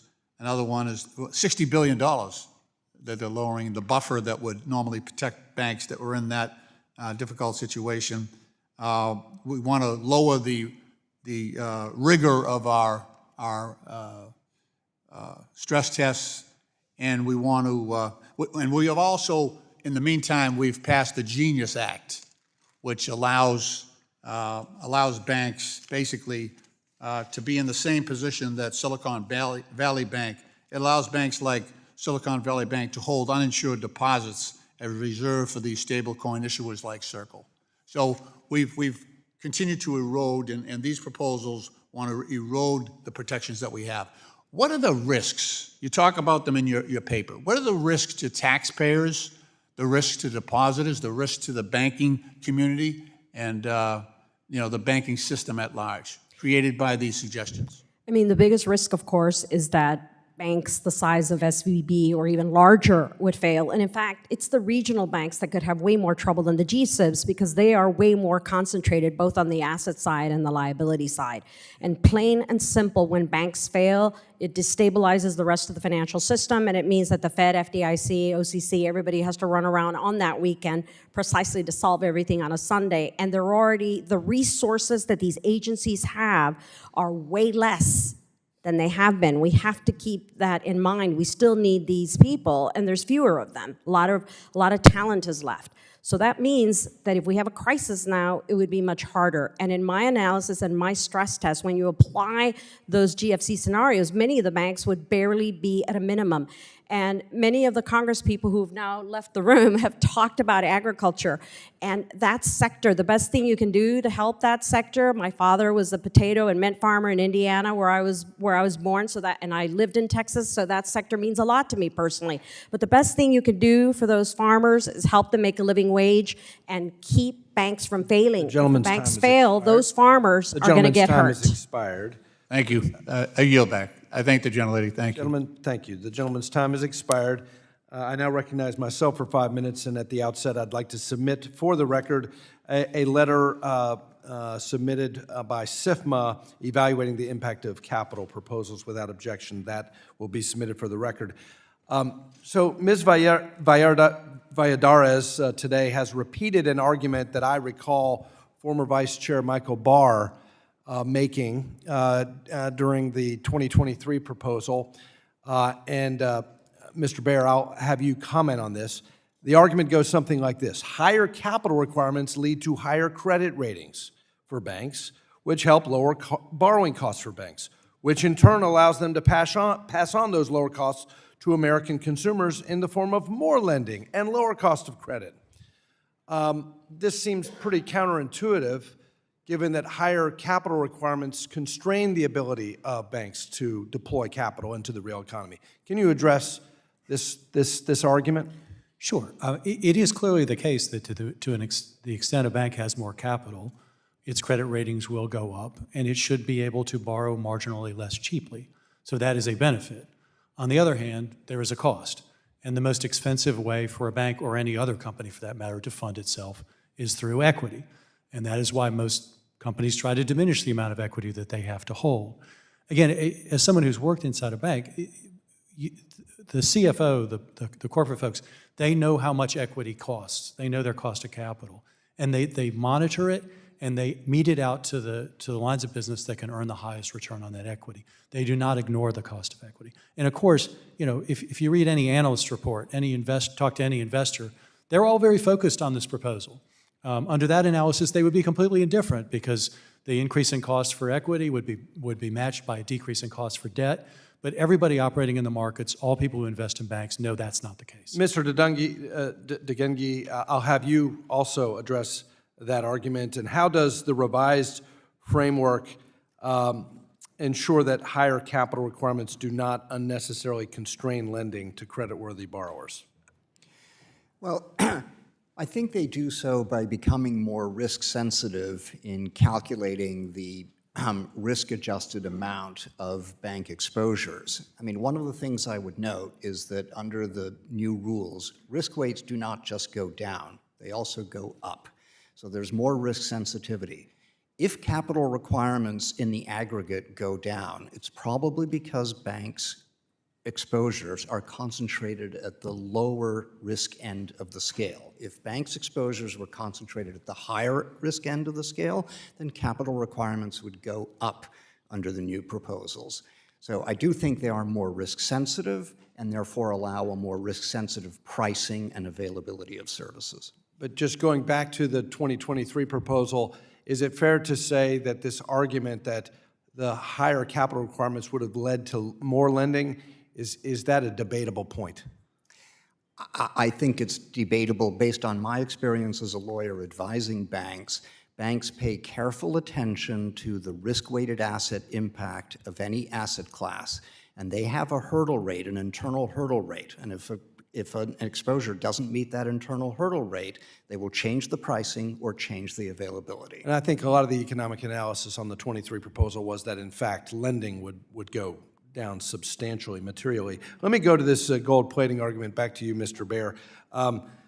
Mrs. Valladares makes this argument that more regulation actually enhances the reputation of American banks, and therefore American banks become more competitive with gold plating. Do you disagree with that? And why is, and do you think that the most recent proposal on Basel III finalization moves us away from gold plating? It is true that one reason U.S. banks have done well is that they and the regulators in the immediate aftermath of the global financial crisis were quicker to rebuild capital than those in Europe and other places. So that is certainly true. But around the gold plating, I mean, the fact is the current proposal is closer to Basel norms than the 2023. The 2023 proposal just spuriously added capital requirements to Basel. So here, whether it's the risk weights around consumer, mortgage, the securities listing requirement that I believe Congressman Sherman mentioned, we are now more in line with the EU and UK adoption of that proposal. Well, the remaining big gold plating really is in the stress test, and as I think Luigi mentioned, with regard to op risk, it's a double count, and certainly with regard to market risk. Well, that corroborates what the Basel Committee actually told a bipartisan delegation that traveled to Basel, was that the 2023 proposals actually moved away from Basel III proposal because it was excessive relative to what the international standards were. My time has expired. The chair now recognizes the ranking member of our subcommittee on housing and insurance, Mr. Cleaver, for 5 minutes. Thank you, Mr. Chairman. I want to follow up on what the ranking member said earlier, and I sat here and observed what was going on because almost all of the people since the ranking member spoke are men and women who were in this very room, as I think Mr. Meeks suggested, when we were informed about what was happening in the markets and in the banks in particular. And I can remember, you know, when I look back over the months before the 2008 collapse, we had people coming in here telling us everything was great, everything, including the credit rating agencies. And we didn't even catch on when the first bank went down. Contrary to what many people say, the first bank to collapse was Douglas State Bank in Kansas City. It actually collapsed in January. And then we don't generally look at Lehman Brothers on the 15th of September. And then, of course, as all of us will remember, there were 25 bank failures. And it just threw a wrench into everybody's life, but poor people in particular. And so you could understand, at least I hope, that we went through this. Bear Stearns, it was a bad experience. And so as I'm sitting here listening and also thinking about this discussion, Santayana, I think, is the one who made the statement about remember the past or you're condemned to repeat it. And this discussion, you know, brings me back to that point, especially when I look at the non-bank mortgage lenders, which originates more than 50% right now of home loans, and they service the overwhelming majority of federally backed mortgages right now. And my concern is we have essentially, stripped the CFPB of its authority. It is a weakened agency. But one of their roles was to enforce consumer protection laws that regulated financial products and services, including mortgages. Ms. Valladares, do you believe that there are risks now as a result of the fact that we have essentially eliminated the CFPB? Yes, very significant risks. I mean, when you don't have the same level of talent and brain pool at the CFPB, so many people gone, and the same problem to a lesser extent, but nonetheless, a lot of staff has left the Fed, the FDIC, so you have fewer people keeping their eye on the many, many risks that banks take, and banks will take more risks when you deregulate, when you decrease their capital. They are not, ladies and gentlemen, they are not all of a sudden going to be lending to mortgage borrowers. They are not going to be lending to the farmers in South Texas where I grew up, or in Indiana where I'm from, as I said. That's not what they're going to do. They're going to increase their lending to private credit, to private equity, to other kinds of non-depository financial institutions. They take more risks. I worked at JP Morgan in the emerging markets as a Russian analyst. I work with these traders. I know exactly what they're like. They take risks. They thrive on that. That's great. It makes great profits for JP Morgan, but it doesn't help the American people. When those banks fail, it's the regular people who have nothing to do with the party on Wall Street. They're the ones that end up paying, and that's why I'm here. And it's too bad that the congressman from Texas was talking about the American dream. Absolutely, the American dream is alive and well. I'm a product of that. But I want to make sure that other people also have the American dream. And so if you let banks fail and those people lose their jobs, Time has expired. those banks are not going to come help them. Thank you. Thank you. The chair now recognizes the chair of our subcommittee on national security, Mr. Davidson, for 5 minutes. Thank you, Chairwoman. Thank you for our witnesses. Appreciate your work in this space. The safety and soundness of our financial system is paramount to America's strength. You know, with less than 5% of the world's population, we got over 50% of the invested capital. The banking sector makes a lot of that possible, and the reserve currency status certainly helps us a lot. But when you look at all these things, we keep looking at the Europeans. Most of Americans don't know there's a place called Basel, Switzerland, and somehow Basel seems to exert all this impact. I felt it as a small business guy not long after Dodd-Frank passed, and they started stress testing the G-SIBs, and I had a G-SIB as a bank, a couple hundred employees in a manufacturing company, and my banker comes to me and says, you know, did you ever think about growing more slowly and playing more golf? I'm like, not really. Why would you want me to do that? It seems like it's working pretty well for you guys. And basically explain how they were going to treat lines of credit as if you're using all of it. This is stuff they come up with in meeting rooms and solving problems that aren't really problems. You know, our company was strong, but it was in manufacturing. And today you have the same sort of scared capital. I agree with the lady who's talking about, yeah, they're fine flooding private credit that are buying up all these companies, putting stress on our small and mid-market firms, but the lenders and capital aren't going there. And when you look, one of the dynamics around the time that the financial crisis was going on in 08, 09, the Federal Reserve started paying direct payments of interest to banks for required reserves. And then they said, you know, it'd actually be easier to monetize all this if we just paid you interest on all your reserves. So in light of that, you know, do we even need capital requirements? They seem to be hoarding lots of cash there. They're getting a 4% rake with zero risk, zero management of their own treasury. So Mr. Baer is a Bank Policy Institute guy. What lets banks do their thing? Because right now, with all these dynamics, we see a lot of non-bank lenders. So clearly the banks aren't meeting the market need. And Basel's approach is to make it harder to meet the need. What's the future like? Well, actually, quite relevant to your prior experience. One of our concerns about the proposal is that it's actually requiring the capitalization of unconditionally cancelable commitments. This isn't like a credit card line or a HELOC where the customer can draw at any time. These are lines where the bank has to reapprove and can cancel.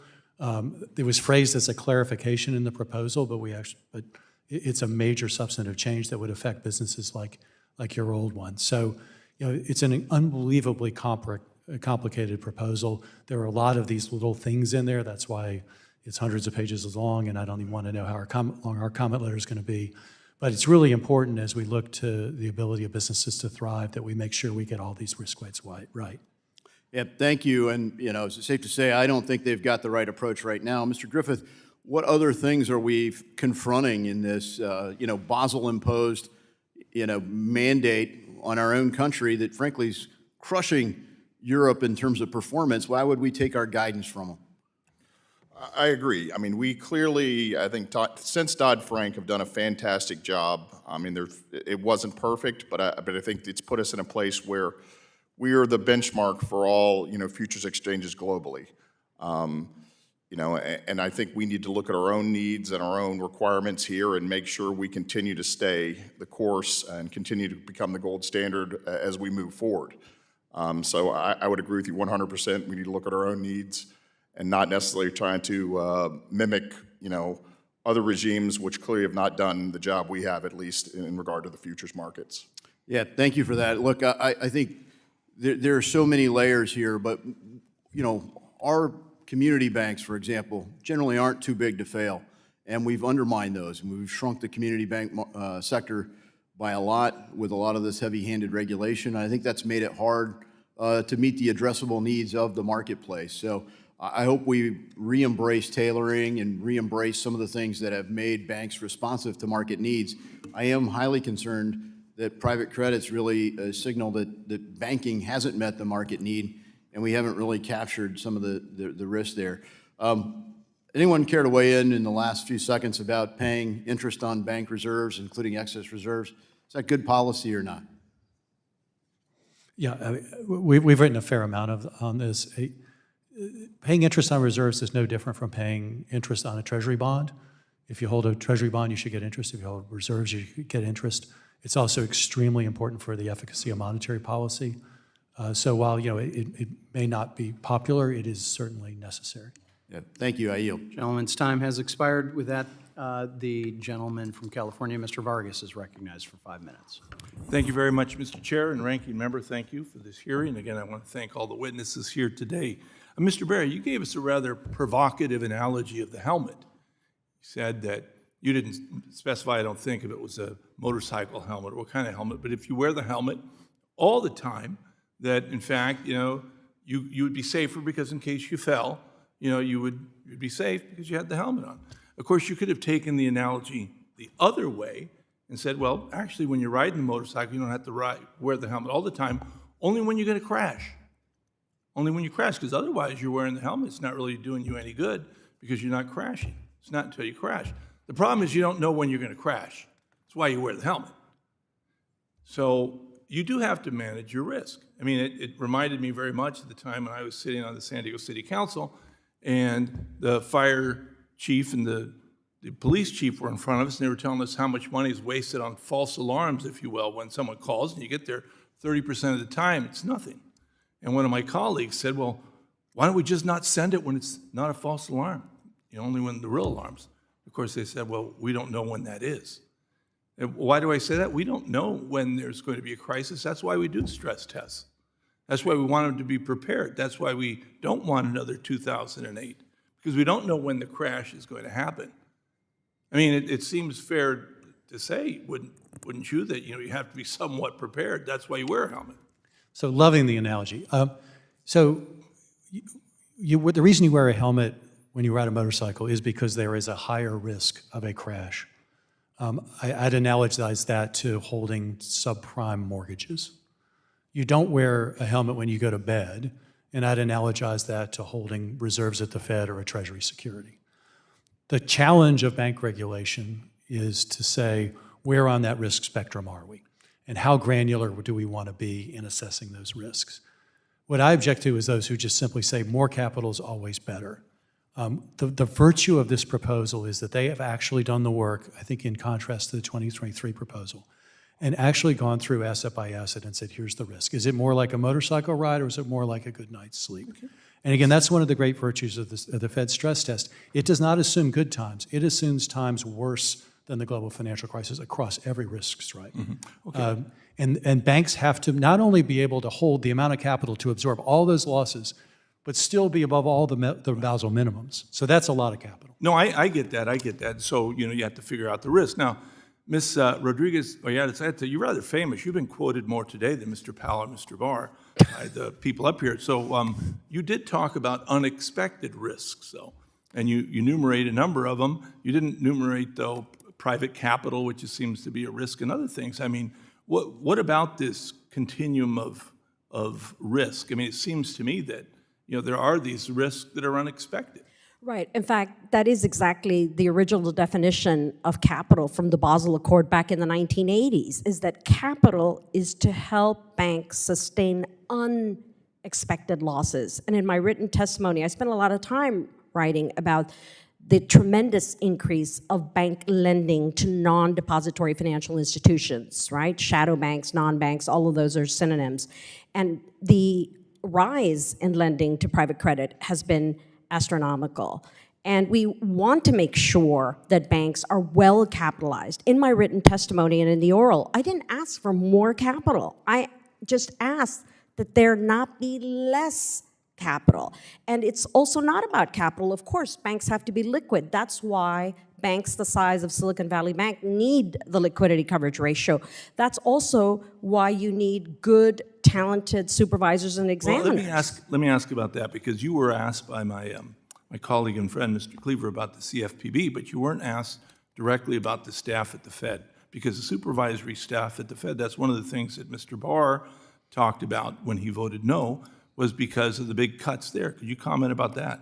Absolutely. This is something that worries me tremendously. One of the main things that I've done over the last 30 years is train bank supervisors and examiners at the Fed, FDIC, OCC, the state bank regulatory entities. These people are smart, they work hard, and when you get rid of them, you simply don't have enough people to be identifying and helping measure risks. Okay, and lastly, Mr. Griffith, thank you so much, Mr. Griffith, for your comments here, but you got to watch out when you say Dodd-Frank did a fantastic job, because the other side may not invite you back.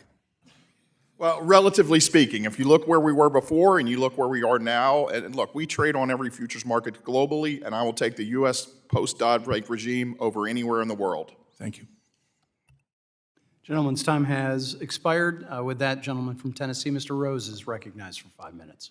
Thank you, Chairman Huizenga. I want to thank Chairman Hill and Ranking Member Waters for holding this hearing, and thank you to our witnesses for your time being with us today. Mr. Griffith, you note that farmers and other commercial users depend on access to enough futures clearing capacity at a reasonable cost to manage their risks. If bank capital rules were to significantly increase the cost of providing clearing, what specific risk do you see for liquidity and reliability of agricultural futures markets, and how could that ultimately affect producers and end users? Well, I appreciate the question and your concern for the ag markets. I think the biggest concern would be that the sector isn't able to fully manage its risks. That's number one. And as bank capital goes up, their requirements go up, our access to clearing also could potentially be limited. So that leads to not only higher prices, but it leads to more risk that's pushed down the food chain. So farmers, I know we talked about we don't want banks to go under, but we also don't want farmers to have to hold unnecessary risk. And if the bank capital is overly burdensome, they're going to have to hold a lot more risk than they do today. I think the other thing that is clear would happen is if costs go up, I mean, the large commercials may be able to absorb a little bit of that, but that's going to flow down to farmers. And the margins are already very thin in the farming community, and the costs are only going to increase if we choose overly burdensome capital requirements on our banks. I think the 2026 proposal is a nice balance between the two. There's some additional safeguards, but I also think that it would be a balance that wouldn't be burdensome on the agriculture community or on farmers. Thank you. Agree entirely. Mr. Broeksmit, for most home buyers in my district, terms like Basel III and mortgage servicing assets sound distant from their day-to-day lives. Yet those rules can determine whether they qualify for a mortgage at all. Can you explain the link between how regulators set capital charges on mortgage servicing assets and the options, pricing, and approvals that individual borrowers see when they apply for a home loan? Yes, Mr. Rose, and thank you again for your leadership on the trigger leads legislation that just went into effect. That's materially improved the mortgage process. To your question directly, I mentioned during my oral testimony that every 25 basis point or quarter of a percentage point improvement in the value of the mortgage servicing asset, that term that borrowers don't understand necessarily, leads directly to a 25 basis point reduction in closing costs, which on a $400,000 loan is $1,000. So it's meaningful, it's real money, and the overly burdensome regulation and capital treatment on mortgage servicing assets has led banks to go from an 88% share of the servicing market in 2012 before the Basel changes to a 39% share today. So if we fix it, the borrowers will have more choices and a more competitive interest rate market. Thank you, and certainly we all want to see that. I think it's safe to say. Mr. Broeksmit, can you explain how setting a more reasonable capital charge for warehouse credit can help ensure there is enough funding for single-family mortgages, especially when demand spikes? Yes, independent mortgage banks do over 60% of mortgage loans in this country, but they depend on banks and the warehouse lines they provide for liquidity to fund those loans before they're sold on the secondary market. And overcharging the banks on the capital requirement means that banks at times of stress would be more likely to pull back that liquidity just at the time the market needs them to stay engaged. So normalizing that will make the system more stable and continue to support the independent mortgage bankers who make so many of the loans in this country. And also, Mr. Broeksmit, you and your members lived through the earlier proposal, which many of us felt did not give enough weight to stakeholder concerns.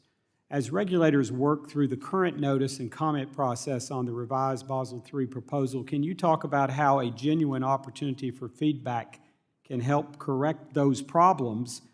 And what is at stake for homebuyers and communities if major capital rules move forward without fully considering that input? Well, I'd like to commend all three of the agencies for being very approachable and for listening to the concerns. We've gone into each of them with our members, the real practitioners who tell stories about how these proposed rules affect their constituents. We found an open door, and this proposal is miles better than the one in 2023. Certainly agree about that. Mr. Baer, I support the move in the revised Basel III. Well, never mind, we're out of time. I yield back. Gentleman's time has expired, but I will note and remind all of our members that if you have a question for the witnesses, you are able to get that question in writing to the chair, which we will pass along to you, and then ask our witnesses to get back to us with an answer promptly. So with that, the gentleman from Illinois, Mr. Caston, is recognized for 5 minutes. Thank you, Mr. Chair. Thank you all for being here. I want to echo the comments Mr. Sherman made, that I was very glad to see Basel change the rules on tax equity. There was this goofy business where certain types of tax equity had different risk weighting than other types of tax equity, which I think was just a drafting error, and I'm glad it was fixed. Mr. Baer, at the risk of being greedy, I wonder what your thoughts are on a further change, because if I understand the current rule, up to 10% of the equity on your balance sheet gets a 1-to-1 risk rating. When you go over 10%, you go to higher risk weighting, which makes sense if it's sort of equity in illiquid businesses. Right. But tax equity, whether it's housing or clean energy, really looks and feels a lot more like debt from a balance sheet. And I just wonder if you'd comment: is that from a risk, and I'm all for making sure that we're appropriately risked, but is that 10% on all equity still appropriate when we think about the way that banks use tax equity? I will confess I have not done the math or asked anyone to do the math on that.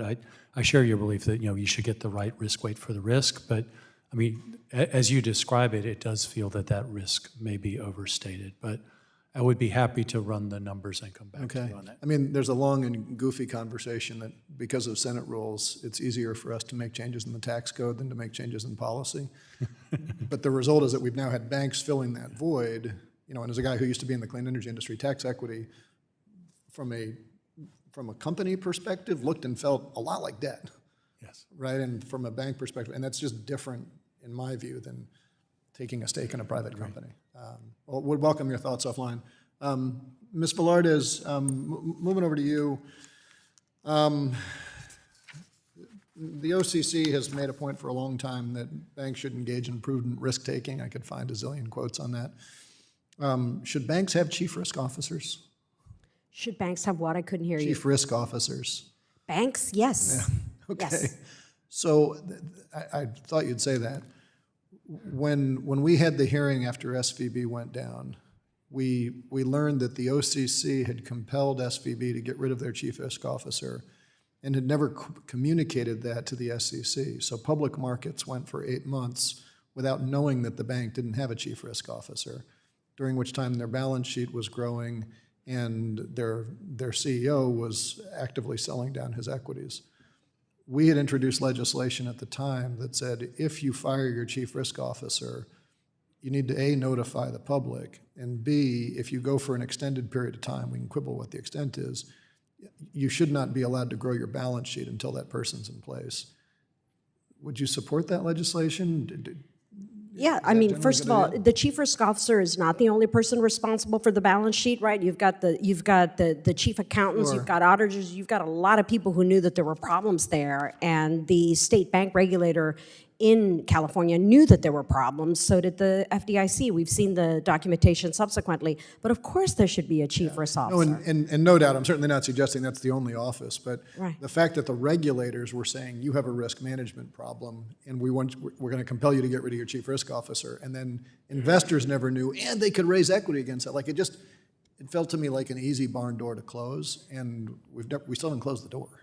Right, no, you need a chief risk officer. I do not recall that it was not public knowledge, because I remember at the time I knew that the chief risk officer was not there, and I found that extremely bizarre, and I've written about it subsequently. Okay. So yes, you need a CRO. Yes, I concur with you. With the minute that's left, I wonder what your thoughts are just in general about, as risk concentrates in the system, we learned after 2008 that if risk goes out of the GSIBs and ends up in an insurance company, risk is still in the financial system, but if that's not a supervised entity, our regulators don't see it. For a brief period of time, we had a few insurance companies that were deemed systemic. That's now stopped. As we look at other changes in our economy now, we're seeing, do risks exist in private credit? Do risks exist in the insurance company? Do risks exist on equity holders' balance sheet? I think so. But the way that we regulate, the way that we inspect risk in our financial system is really only limited to the GSIBs. Any thoughts on how we could take a more robust look to make sure that those of us who are responsible for thinking about where capital buffers need to be aren't just looking at a number of banks you can count on one hand? Right, well, first of all the banks are regulated. Certainly my friends over at community banks definitely know that they're regulated. I think a real problem, and this is where you all can have a lot of influence, is that you need the NDFIs to be regulated, the non-depository financial institutions, because the big challenge is that they're incredibly heterogeneous, and right now they are not being regulated and they are not being supervised from a risk-based perspective. So you need a regulator who's looking at their levels of credit risk and liquidity risk and all the other problems. We're all here in the Time chat. has Welcome your expired. comments offline to yield back. Gentleman's time has expired. Gentleman from Pennsylvania, Mr. Muser, is recognized for 5 minutes. Thank you, Mr. Chairman, and we thank the witnesses for being here with us today. As has been discussed for most of the late morning, a well-calibrated capital framework is one of the most important tools we have in ensuring the growth of our nation's economy and protecting small business' ability to access capital. Thanks to the terrific work of Fed Vice Chair Michelle Bowman, the newly proposed framework seeks to achieve that goal, protecting our economy while avoiding overly stringent requirements that, in the end, restrict lending and hinder growth. The revised Basel III proposal reduces burdensome capital requirements on regional community banks in support of a pro-economic growth framework that avoids the negative effects of the previous proposals that truly would have harmed access to capital for every American. So, Mr. Ghenghi, my apologies, Ghenghi, we appreciate the objective of ensuring that U.S. GSIBs remain resilient and will capitalize under the proposal. The framework as proposed, it may result in higher surcharges relative to the Basel standard. Could you elaborate on the policy considerations supporting this calibration, how you see regulators balancing the financial stability with the competitiveness globally? Thank you for your question. I think they do so by striking, number one, striking a balance between the risk sensitivity of a standardized approach and the elimination of advanced approaches. Advanced approaches, which are based on bank models, the banking agencies, all of them will admit are more risk sensitive. But at least with you have a new standardized approach that is more risk sensitive than the current standardized approach, that more accurately measures risk. You then have to make sure that the stress testing framework, which applies to all the larger banks, not just the GSIBs, but all the larger banks, doesn't duplicate what the revised risk-based capital requirements are meant to capture, but instead only captures any incremental risk above that. If that's what the stress testing captures, and you're accurately measuring the risk of the exposures held by banks, then I think you've got the capital requirements just about right. Great, thank you. Mr. Baer, another concern with Basel III Endgame has been its overlap with the stress tests, particularly around operational risk. How do you believe the Fed has addressed this overlap? Does operational risk remain the primary driver? And are there still areas where the proposal could be improved? Well, hopefully, I mean, the one thing they've done is acknowledge that there is an overlap, which previously had not been acknowledged. I think Luigi described pretty well the overlap on operational risk, where that was not previously part of the standardized approach. So the Fed put it in the stress test, and now they've added it to the standardized approach, and it's being counted twice. The equally important one and vastly more complex is market risk, where somewhat similarly, the Basel 2.5 basically used evaluate risk methodology to check on market risk, which basically looks at the most common occurrences but not the tail risks. The Fed, in response to that, said, you know what, we're going to run a global market shock. We're going to assume the worst of the worst. We're going to capitalize for the tail.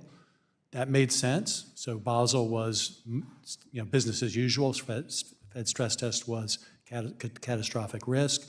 But now they are updating the Basel proposal now with what's called the Fundamental Review of the Trading Book, and that is also going into the tail. So now we're twice into the tail, as it were, and that's something that needs to be rationalized. Again, it's very helpful that they've acknowledged that. It's incredibly complicated how to rationalize those two things, but I think they're working on it. All right, thank you. Lastly, Mr. Ghenghi, under the proposal, large banks would apply a 10% credit conversion factor to their loan commitments, while smaller banks would continue applying 0%. Can you clarify the reason behind this differentiated treatment, particularly where the underlying risk characteristics may be similar? Well, I can explain the rationale. I may not be able to defend it as easily, but the rationale is that currently unconditionally cancelable commitments to extend credit get a 0 conversion factor, and therefore it's as if they never show up on your balance sheet and you hold no capital against it. I think the Basel Committee determined that in practice, unconditionally cancelable commitments do get drawn down because banks do agree in advance with borrowers on what the material terms are, even if they reserve the right to make a decision not to extend credit. And so I think this is just an attempt to measure that empirical evidence of conversion. Thank you. My time has expired. I yield back, Mr. Chairman. Gentleman's time has expired. Chair now recognizes the Congresswoman from Michigan, Ms. Tlaib, for 5 minutes. Thank you, Mr. Chairman. You know, one of the arguments here, Ms. Valladares, is that they continue to try to make this claim that that stronger capital requirements, which really protects all of us, because I mean, as taxpayers are the ones bailing them out when they mess up and they take these risks, that it will reduce lending, that it will hurt us. I know. So in the years after 2008 financial crisis, when stronger capital requirements were implemented, as you remember, post, again, the 2008, we required more capital. What happened to the bank's profitability and lending to the real economy? What happened? It's really incredible. I mean, the profits and the dividend payouts, the share buybacks, the growth of They assets did really well. has gone up hundreds of percentage points in the different product classes. And given that return on wealth and income, I think most Americans, including myself, would be begging to be regulated so that we could make that level of profits. Our banks are the envy of the world precisely because of good regulations. So if banks did quite well post-2008, why are we here once again? Faced with proposals to reduce the buffer. I don't call it buffer, it's protection. It's protection that, for me, for the taxpayer, the folks, from insolvency. I mean, they still fail because they take stupid risks, really high risks and then they come here and say, oh, we didn't know, and then the CEO's over there selling off his shares. I mean, we need to look at incentives facing these executives, really, too. I mean, in the boards. For the bank manager, right now, equity is expensive and they want to have highest return on equity possible. So can you put that in plain language? Like we're talking to our moms, like in plain language, what incentive banks face to minimize capital they were required before? Well, they shouldn't be having less capital because it hurts consumers when they run into trouble. And when banks run into trouble and their CEOs, nothing happens to them, right? White-collar crime is rampant in this country. Nothing happens to them, and yet somebody who jumps a turnstile in a subway in New York City, somebody's chasing after him or her. So that is... It's worse, though, y'all. I'm afraid that's your purview, not my, but the legislators. But it's like we bailed them out. We keep bailing them out, so why not have the protection in place? Make them have more capital in place. They were fine. After 2008, we made them do it. They were fine. They make profits. Why are they here whining and crying to my colleagues that, oh, it's not going to reduce lending. It didn't do it before. Why would it do it now? So the other question I have, what does the historical record suggest banks will do when regulators cut capital requirements? Would you expect to see additional stock buybacks and shareholder distributions? That's exactly what they'll do. They'll pay more dividends, so that makes shareholders happy. That's great. They'll do more share buybacks. Right. That pushes up their bonuses. The problem is they're not going to all of a sudden decide to lend to the farmers in Texas, and they're not going to all of a sudden going back to mortgage lending. That ship has sailed. They're not going back to mortgage lending. Yeah, I'm really particularly worried about the context of these proposals. The Fed is slashing the number of its bank examiners. Did you know that? That's a big problem. While the FDIC and OCC have proposed limiting their oversight. Did you know that? At the same time, we face this tremendous uncertainty from the AI, climate-related financial risks, and private equity. Can you talk about the context in which these proposals are being made? I mean, look at the atmosphere and the structures that are being placed right now to lessen, again, protection. And the American taxpayers, the Americans, deserve to know this because we always end up fitting the bill when we don't do what is right. It's like we don't learn our lesson post-2008. I mean, we literally set it up for failure. There's just too many risks, and you shouldn't be lessening capital. Banks are critical to our economy. They're interconnected to you and me and interconnected to small businesses. There's a lot with AI that we don't know. There's a lot of cybersecurity threats, geopolitical tensions, all of that we've discussed here. This is not the time to have this wave of deregulation. I agree. Thank you so much, Mr. Chairman. I yield. Gentlelady yields back. The chair now recognizes the gentlewoman from California, Mrs. Kim, for 5 minutes. Thank you, Chairman. I want to thank all of our witnesses for joining us today. Under Biden-Harris administration, I was concerned that their proposal on Basel III would result in less access to capital for small businesses, and it will reduce mortgage lending to working families and put American banks at a competitive disadvantage.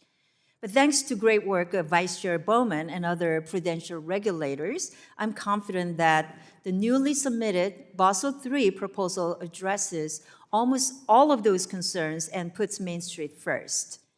Mr. Broeksmit, as we work to address the affordability crisis left behind by the Biden-Harris administration, how we're lowering the current risk weights tied to multifamily housing enable more financing for rental properties?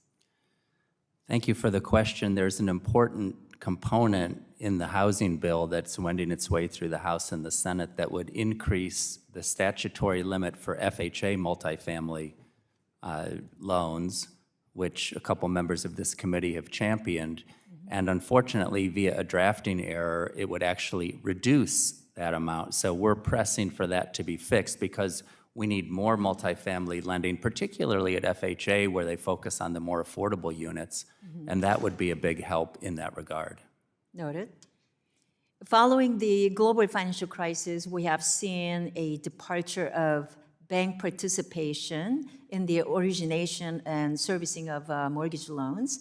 So again, Mr. Broeksmit, how much of that departure do you attribute to capital requirements that were adopted in a rush and were not based on any empirical data or analysis? Well, contrary to the previous exchange you heard, the rules set for how much capital is devoted to an individual asset directly affect banks' behavior. Mr. Baer said that he worked at a bank. He worked at a very big bank. I worked at a regional bank that was focused on mortgage lending.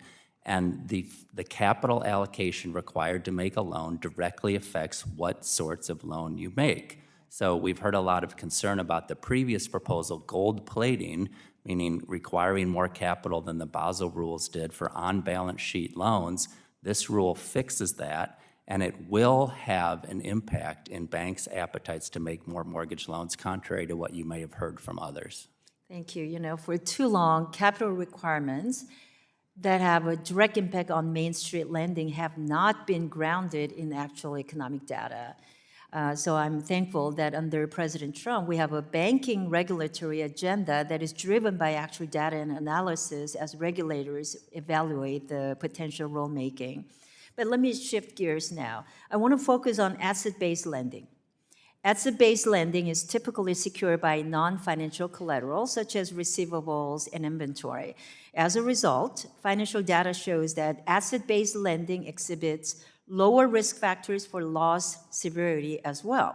Mr. Baer, do you believe the lack of differentiation between asset-based lending and other secure exposures is an area that can be improved in the Basel III proposal? Sure. I mean, lending against inventory or accounts receivable is less risk than lending unsecured in any way. Actually, interestingly, the Fed in its stress test gives recognition to that, but right now the Basel proposal does not give any recognition to that and effectively treats it as unsecured. Now, clearly, it's less security than a treasury as collateral, but it is certainly the case that it should be worth something and should get some recognition.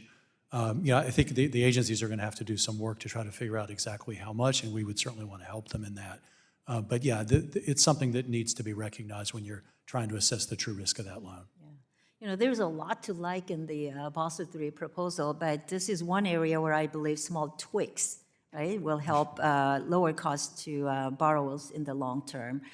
Mr. Ghenghi, how do you think the availability of extensive data helped inform the Trump administration's proposed Basel III rulemaking when compared to Biden-Harris administration? Well, I think it's very simple. The 2023 rules were proposed in July 2023, but without any data collection from the affected banking organizations. The data collection was commenced by the Federal Reserve in October of 2023 and was completed in January of 2024.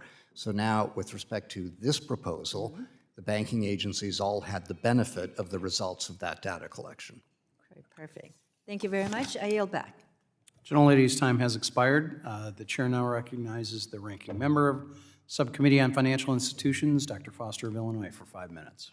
Thank you, Mr. Chair, and to our witnesses. Ms. Valladares, we often hear from the banking industry that operational risk is too harshly penalized, and is double counted in the regulatory capital, I think, is because its role in both the direct calculations and in the stress testing. Do you agree with that assessment? And do you think it's too heavily weighted? And do you think it is being appropriately adjusted given all of the technology-related risks that are coming in? I think it merits to look a little bit more finely at the double counting issue. I think it is important. However, we have to remember that operational risk has always been the neglected stepchild of the risks and has never really properly been taken care of. And in my view, when I work with banks, this is the biggest weakness. And there's a tremendous amount of challenges with how operational risk is identified, measured, how it's controlled, and how it's monitored. So I think we have to be careful. I don't have a problem with analyzing the double counting, see if it's really there, what can be tweaked, but I don't believe in throwing out that whole section because operational risk is very serious at banks. Yeah, it's very hard to quantify. You know, what's the probability that you're going to have one misconfiguration of your database and have a huge security problem? Right. Then, yeah, in your written testimony, you indicated a list of top 10 operational risks, and it noted that for 17 consecutive years, cyber concerns have been on that list, and this year it's number 1. So, yeah, what's your take on, you know, Mythos and all of the threats there? You know, I personally have been using these coding assistants for the last several years, and the trajectory is just really amazing, including when you say, here's a piece of code, what's wrong with it? And even the older models that they let, you know, just normal congressmen have access to, if you pay them a little bit, they're pretty impressive at finding flaws in code. And now you're just seeing really frightening stories that very solid code bases have been, you know, thousands of flaws have been found in them. Right, I mean. So what is what's the appropriate response to that? The appropriate response is not to lessen capital, especially when we don't know the extent of the threats. AI is moving incredibly quickly, as you stated, and it's actually it could end up being quite beneficial for banks, but it's also opened up a lot of threats. And so I think it's the wrong time to ignore that. And AI is not part of the current stress test. The cybersecurity aren't enough of the stress tests either. So that's the problem with those issues right now. Yeah. And if you look at everything that was discussed in the famous or infamous Citrini research memo, you know, that there's the potential for very large macroeconomic level disruptions that will fall back on the business models for many companies that have historically had very good records at paying back their loans, and all of a sudden they will become not such good bets, and the market reflected that. So what's the appropriate action there? I mean, the appropriate action is to stop firing people at the Fed, FDIC, OCC, CFPB, make sure that there's the appropriate human resources to really keep their eye on the banks. And it's very important for the banks to dedicate more resources to all the challenges that are emanating from AI and from cybersecurity. And as I've said before, the whole wave of deregulation right now is very dangerous to our banks and our financial stability. Now, one of the big changes that everyone anticipates is the switch to agentic finance, that businesses and banks and consumers are all going to be operating through their AI agents. And this, I think, brings in a number of new risks that we may not have accounted for in our stress testing and so on. You're going to have bank runs, you know, not at the speed of internet gossip like SVB. You're going to have them at the speed of agentic gossip on Moltbook. And you may just, you know, the normal person or business will just, as a matter of, you know, they will have a personal AI financial agent. And they will be given standing orders that if you even hear a rumor that my bank's in trouble, just pull my money out, okay? And so you're going to have the possibility of bank runs that happen at a time scale that we've not seen before. And what's the appropriate reaction? You know, what should we think, how should we think about liquidity and capital rules in that light? I think it's going, unfortunately, we're not going, these proposals, whether they end up indeed being finalized the way they are and continue this deregulation, then we're opening ourselves up to even more risk. And the Basel Committee, as well as our own regulators and legislators, need to spend a lot more time looking at what kind of regulation you need for AI, because as you correctly pointed out, you could end up having a bank run within half a second. Sure. Well, probably a little longer, but yeah. But this is, yeah, one big part of our job is to look around the corner at coming risk. Gentleman's time has expired. Thank much. I yield back. Gentleman's time has expired. The chair now recognizes the chairman on the Subcommittee on Digital Assets, Mr. Stile from Wisconsin, for 5 minutes.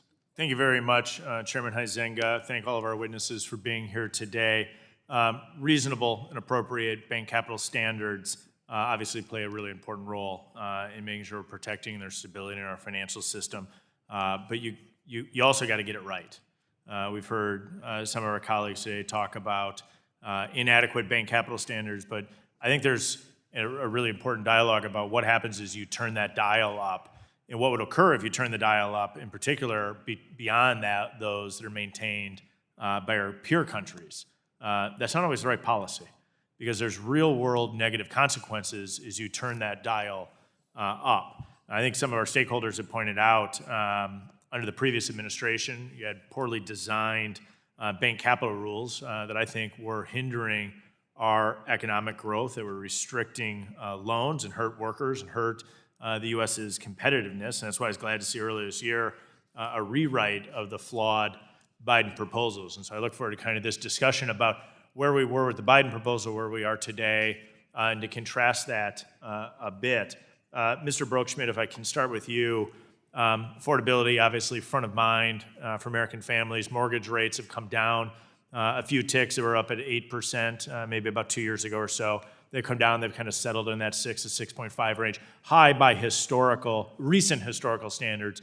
Maybe not high by long-term historical standards, but high by recent standards, putting affordability for housing out of reach for some. Can you talk a little bit about how the shift from the flawed 2023 framework to today's framework is benefiting people that are looking to get into home ownership? Yes, well, one of the main improvements as it relates to mortgages in this newer proposal, for which we commend the regulators, is to get rid of this gold plating I've been talking about, where the previous proposal had as much as a 40% increase in how much capital a bank would have to hold to keep a loan on its balance sheet. And that's done away with in this proposal. And this proposal has also made the capital that you need to retain for a bank on your balance sheet lower if the borrower has more equity, which makes common sense that even if you have a failure, you're not going to have a loss if you have a 60 LTV. I had a question teed up for Mr. Baer on the gold plating side. I could let either of you speak to this. I'll stay with you just for a minute, though. As you look at this proposal, do you think we've fully removed the gold plating concerns that you have, or do you think there's more work to be done? As it relates to mortgages on the balance sheet, we're convinced it's been removed. Mr. Baer may have another point of view. Yeah, I just actually note sort of the central perversity here, which we haven't really gotten into, which is the notion of having higher risk weights for mortgages for banks is the idea that if we don't, they're going to make loans, they're not going to have enough capital, they're going to fail, that's going to impose losses on the deposit insurance fund. Actually, at no time in history has the deposit insurance fund actually taken taxpayer money. It's always been replenished by the banks. But the assumption is that all the banks won't be able to replenish the deposit insurance fund, and that's why we need higher capital. But the alternative is we now have a system where all of that risk is moving to government-sponsored enterprises that are explicitly guaranteed by the taxpayer. So when you step back, it's, to quote Will Ferrell, I feel like I'm taking crazy pills. So you need to certainly have an appropriate risk weight for mortgages on bank balance sheet, but you need to look at the whole picture. Part of the picture, too, is that banks are good at mortgage servicing. They like to work with customers. These are their customers, so there's an intangible benefit to that as well. And then I just want to say one thing about an earlier colloquy. Again, looking at the big picture. Banks are making more profits than they did in 2010. Every industry in America is making more profits. That's because the United States economy has grown significantly. But over that period, banks have significantly, consistently underperformed the S&P 500.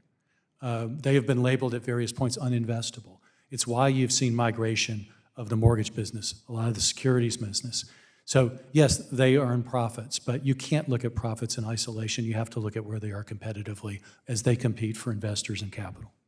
Mr. Baer, not only was that well said, but you threw in the Will Ferrell quote. I think there could be more of that in this committee hearing room that are fitting. Maybe I'll just let you summarize while we're on you for a second. What do you think, if you said there's one key improvement out of the 2026 proposal that you had to put your finger on, what would it be? It's the challenge that the Federal Reserve will primarily face, which is they have recognized, but it's rationalizing the overlaps on operational risk and market risk. As you have a global market shock, and then you have a Basel FRTB with an expected shortfall test, and those things look very much alike. You also have heroic assumptions about illiquidity, I think out to 3 months in a lot of asset classes. We're going to be up on time, but I appreciate your testimony. I appreciate all your testimony. Yield back. Gentleman's time has expired. With that, the chair recognizes the woman from Georgia, Ms. Williams, for 5 minutes. Thank you, Mr. Chairman, and I thank Chairman Hill and Ranking Member Waters for holding this hearing today and for our witnesses for providing your expertise, because I have people at home that have questions and they deserve answers. If you're a home buyer in Atlanta, bank capital standards may not sound like something that affects your life, but surprise, they do. So I am here to get answers for my constituents. Bank capital is simply the financial cushion that banks are required to keep on hand so that they can weather hard times and keep lending. Last month, the Federal Reserve released proposals to modernize the capital framework for banks. The proposals would adjust how much of the cushion banks are required to hold, which will affect whether your bank will possibly give you a mortgage. Over the past decade, mortgage lending has shifted away from banks and towards non-bank lenders, as some of our witnesses just described. And they don't necessarily face the same level of oversight. Vice Chair for Supervision Michelle Bowman has argued that revisiting these capital rules is about getting banks back into the mortgage business. Getting more Atlanta families into homes is exactly my goal. More competition would mean better rates and options for buyers. But Federal Reserve Governor Lisa Cook, a fellow Georgian, has also been very clear that if we get this wrong, families, my constituents, they'll pay the price. The balance that I'm trying to understand today is exactly that. How do we strike that balance between the banks, my constituents, who are always my priority? Mr. Broeksmit, according to a recent report, Atlanta ranks among the top 5 U.S. cities for first-time home buyers in 2026. And Vice Chair Bowman says this proposal will increase mortgage servicing and origination for banks through reduced capital requirements, which in theory would help more first-time home buyers. In plain terms, very plain terms, how does this capital rule change actually translate into more families getting mortgage loans? Thank you for the question, Ms. Williams. My son is a proud new Atlanta homeowner as of last week. So, I'm proud to be his congresswoman. yeah, absolutely. And in plain terms, the less capital a bank has to hold against a safe asset like a mortgage, the more mortgages they can make and the lower the rate will be on those mortgages. Okay, that was simple enough. Ms. Valladares, you stated in your testimony that there is little evidence these proposals would increase bank lending and that strong capital rules are what protect working families. Also my goal, protecting working families. Help my constituents understand if these rules aren't actually getting families into homes, what are they doing? There's a lot of things that the Basel III was designed, and in order to help first-time home buyers or others, there's a lot of other things that have to improve. So the Fair Lending Act and other laws that obviously are your purview. Now, what Mr. Broeksmit said is correct if and only if the banks actually decide to lend and go back into that business of mortgage borrowing. And in my written testimony, I have about 10 or 12 citations of various academics, lawyers, and including the head of the Mortgage Bankers Association, who say this isn't happening because the banks started leaving over 15 years ago. And so the strategies of banks have changed, the technology has changed. So there is zero evidence that these banks all of a sudden are going to come back to mortgage lending when they have indeed been increasing their lending to private equity, to hedge funds, and to lots of other counterparties where it is more profitable. May I respond to that since she misquoted Well, I do have a follow-up for her to dig more into this.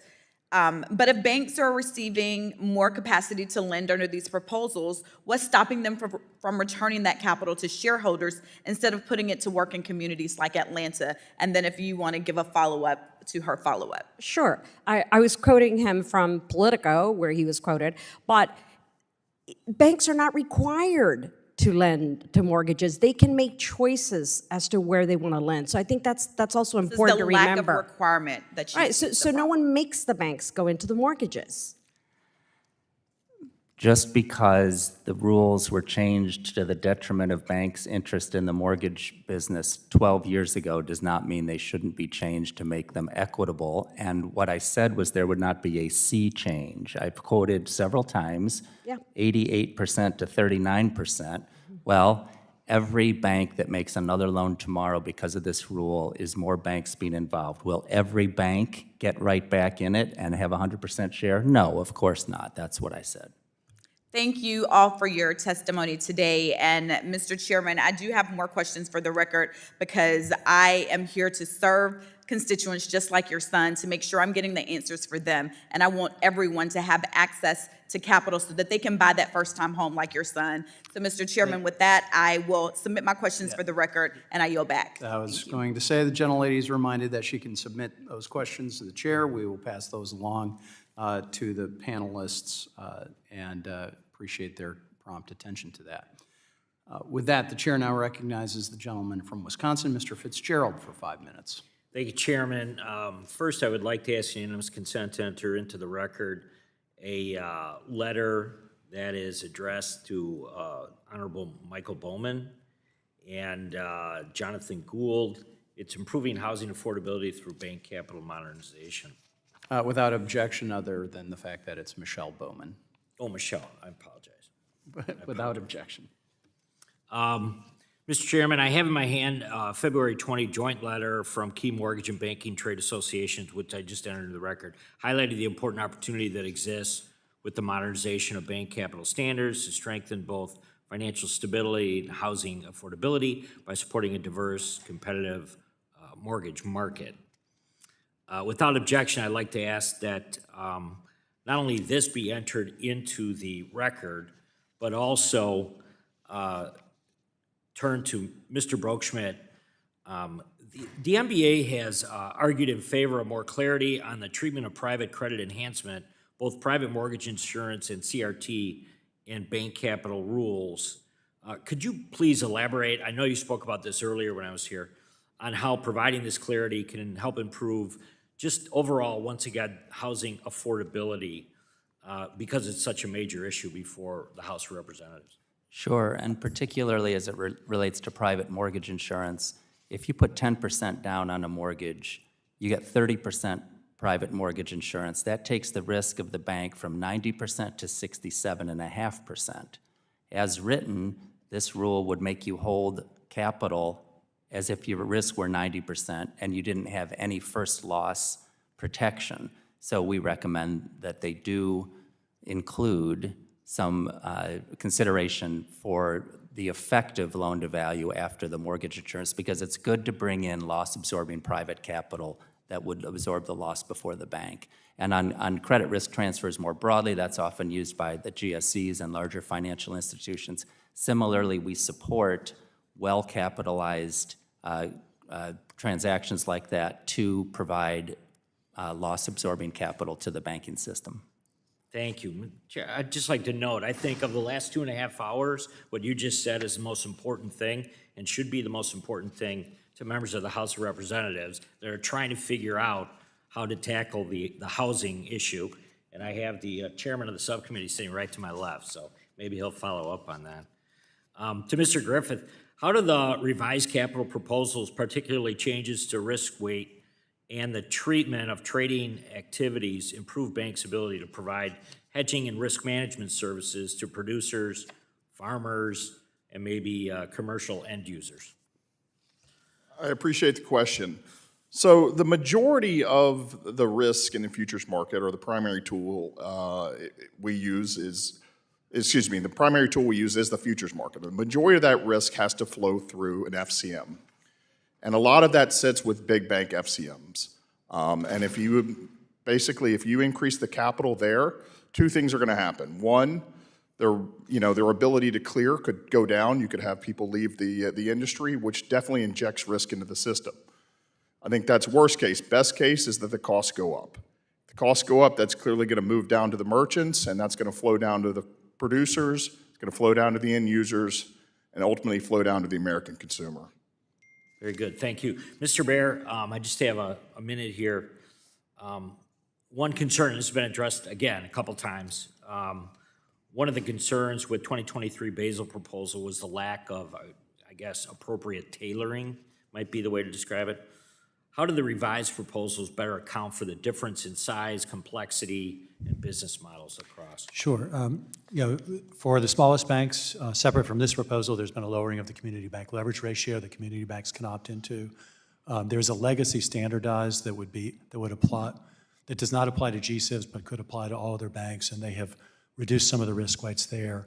And then any bank will also have the option to opt into the expanded risk-based approach and get those better risk weights. But I would note there was another tailoring issue that's not at issue here, but which is very important, which is, in the years after the global financial crisis, there were various thresholds set for heightened supervision. There are probably more than a dozen of them. I have a chart. Those need to be indexed for GDP growth.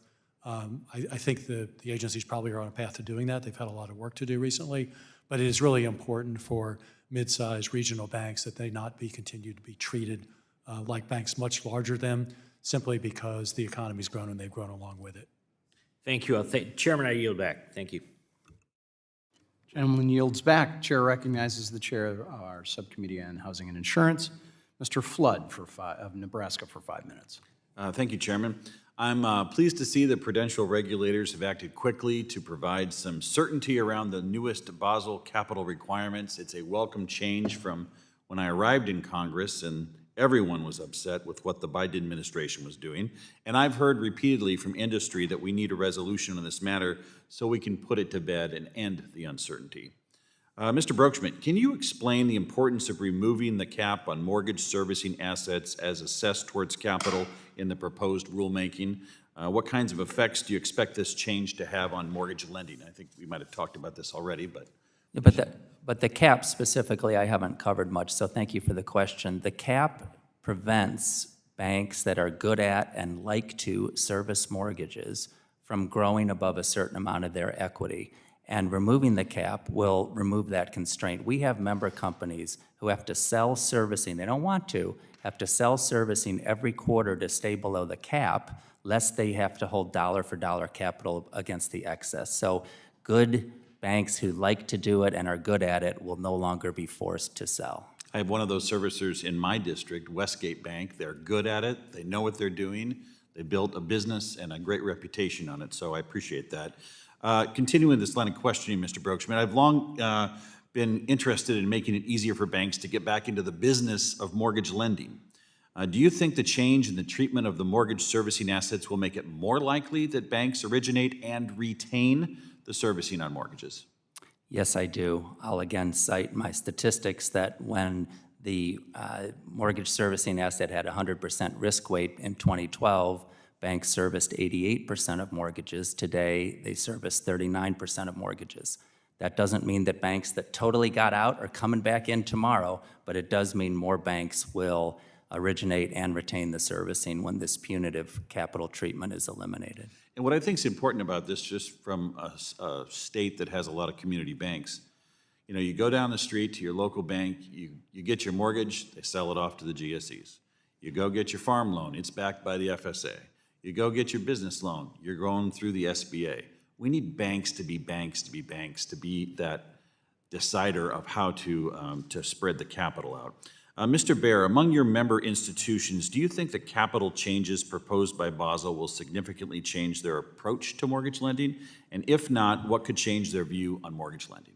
I completely agree with my fellow witnesses' comments. I was going to say Broeksmit. It's been amazing how many different ways his name has been pronounced today. But yes, I would echo everything he has said between the mortgage servicing assets and giving acknowledgement to loan-to-value ratios for purposes of the risk weight for the loan. I think there is a hope that banks will be able to keep more loans on balance sheet and then service them as well. So big hopes. Any timeline? How long is it going to take banks to kind of get confident with this? Well, as I was saying earlier, banks don't adjust immediately. You have to do multi-year plans. You have to incorporate into those plans what the capital requirements will be. It's actually one of the, I think, the underappreciated benefits of this proposal, I should say all three proposals, which is, it's been almost a decade since the Basel Accord in 2017, and there will be a benefit to banks with investors simply that there will be finality and certainty. And so that means not only that investors, I think, will look more kindly on banks, But if you're at a bank trying to do capital planning, decide whether to get back into mortgages, you're going to know that for quite a while now what the risk weights are going to be and be more willing to do that. Thank you all very much for your testimony. With that, I yield back. If the gentleman doesn't mind, if he would yield. I would yield to the chairman. Thank you. I've been sitting here trying to figure out if I would ever get a time to inject this.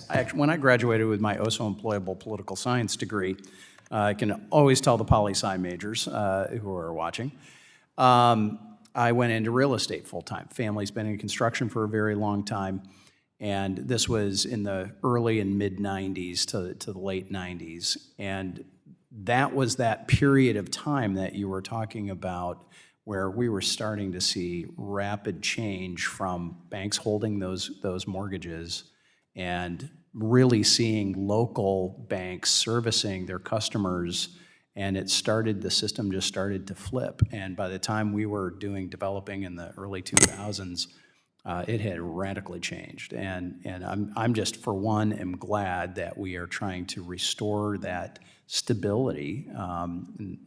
Nothing against those others that are involved in the process, but this is an important cornerstone. So with that, the gentleman's time has expired, and he yields back. With that, the gentleman from Texas, Mr. Green, is recognized for 5 Thank you, minutes. Mr. Chairman. I ask unanimous consent that I be allowed to submit questions for the record. Without objection, so moved. Thank you. And the gentleman yields back. With that, the chair recognizes the gentleman from California, Mr. Liccardo, for 5 minutes. Thank you, Mr. Chair, and thank you to all the witnesses who've taken their time to be here, including those who paid their own way on Amtrak. I wanted to ask Mr. Baer and Mr. Broeksmit, and please forgive me, could you end the mystery and pronounce your last name for us? Broeksmit. Broeksmit, thank you. Thank you, Mr. Broeksmit. My apologies for what we've done to slaughter your name.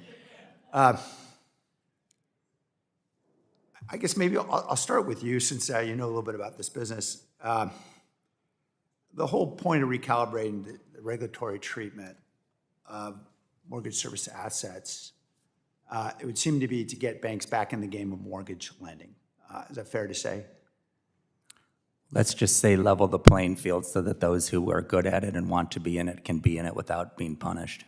Fair enough. And with these notices of proposed rulemaking, we're seeing estimates, tens of billions of dollars, that could get back out into mortgage lending from banks. Is that fair to say? I haven't seen quantification of it, but as I've said before, there are many banks that would do more. Okay. Given what we've seen, and I know there's been a lot written and said about the largest banks in the first quarter of this year have returned $46 billion to shareholders, either through dividends or through stock repurchases, more than $500 million a day. I'm looking at Mr. Rodriguez's proposal, and I guess the question I ask, well, first, wouldn't substantial return of on the order of $46 billion in a quarter, wouldn't that reduce the amount of funds that banks would have available for lending? Well, I think I'll defer to Mr. Baer on Mr. this. Baer, yeah, if you'd like to weigh in.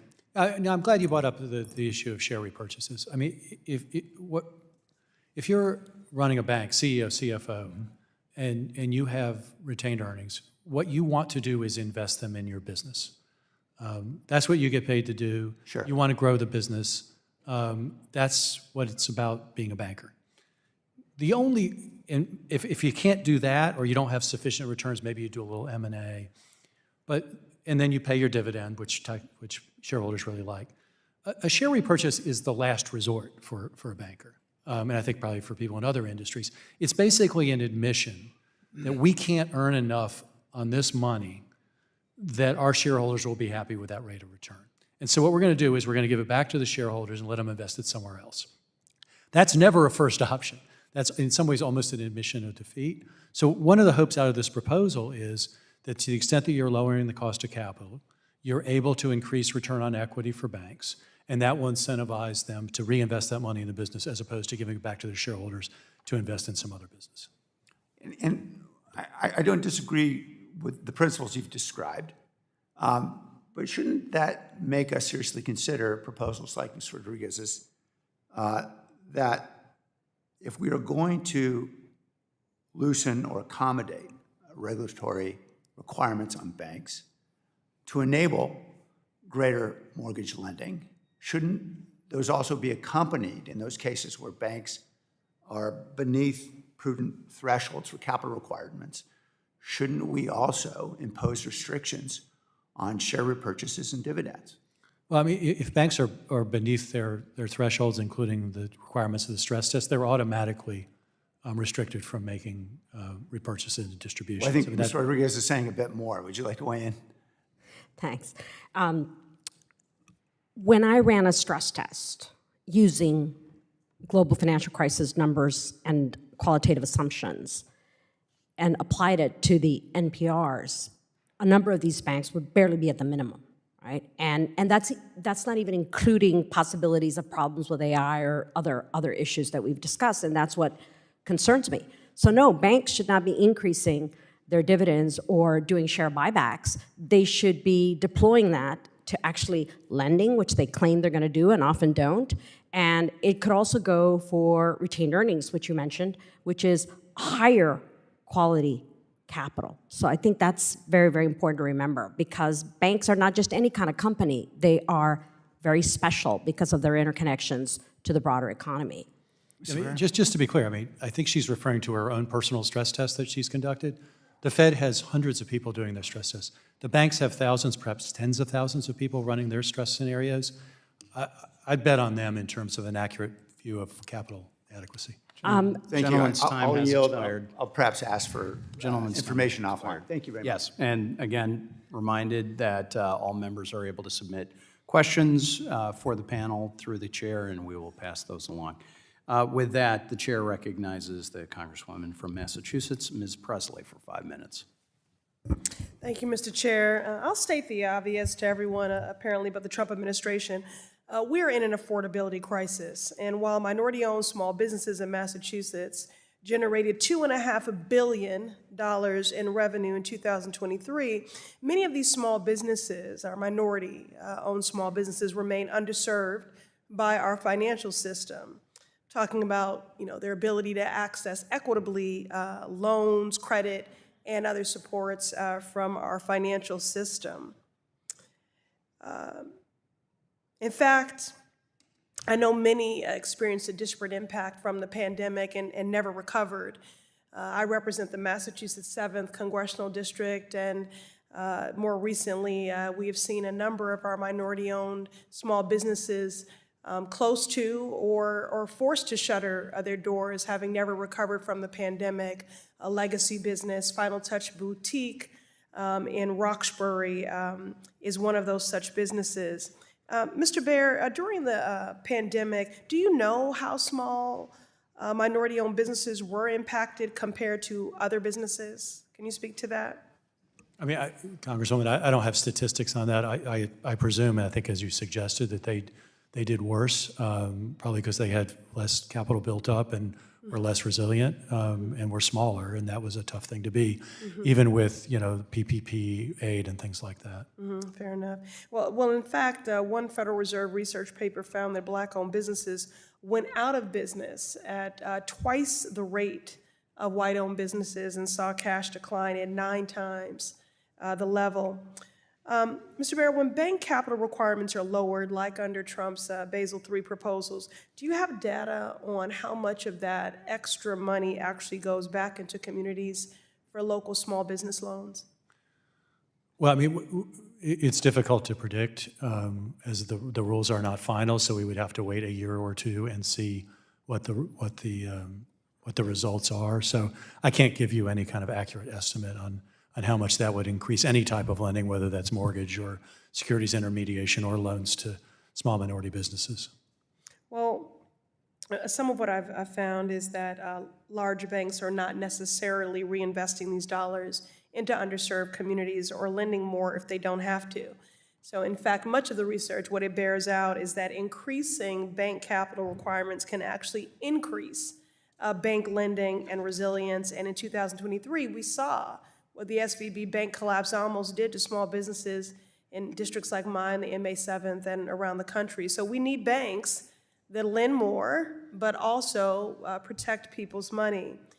Ms. Valladares, would rolling back bank capital requirements through these proposals help or hurt small minority-owned businesses? I think unfortunately the data and the history would show that it's very much likely to hurt them. If you see what happened during the financial crisis, about 50% of Hispanic Americans lost jobs and suffered, about 25% African Americans suffered, and about 10% of the white population suffered.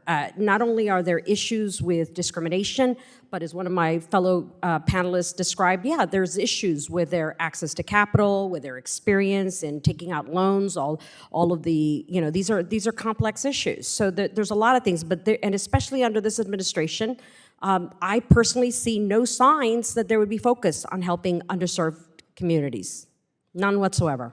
Thank you. And in fact, these businesses are, vital to the ecosystem of our communities, social and economic anchors, and they provide mobility as well. They provide jobs and services that meet local needs and help keep our city strong in times of economic downturn. That's why I introduced the Spark Act, along with Senator Markey and others, to ensure that small businesses are invested in and supported through grants and business loans. If Republicans were really serious about improving Main Street and economic growth, they would protect people's money and pass bills that invest dollars directly into the community.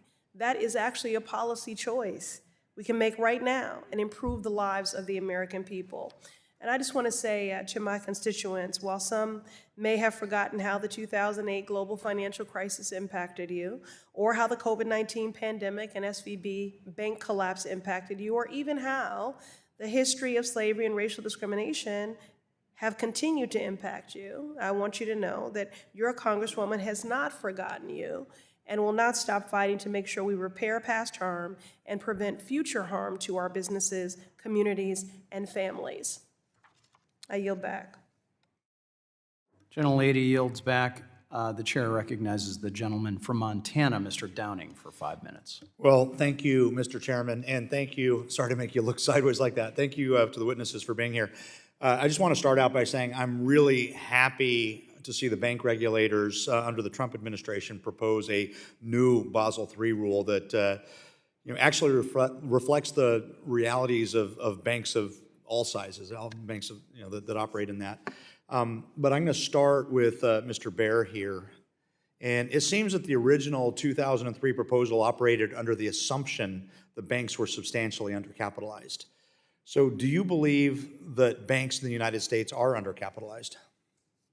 Well, I mean, actually, the 2023 proposal made no findings about that at all. I mean, that was one of the concerning things about it. It really had no data or analysis to support any of the risk weights it imposed.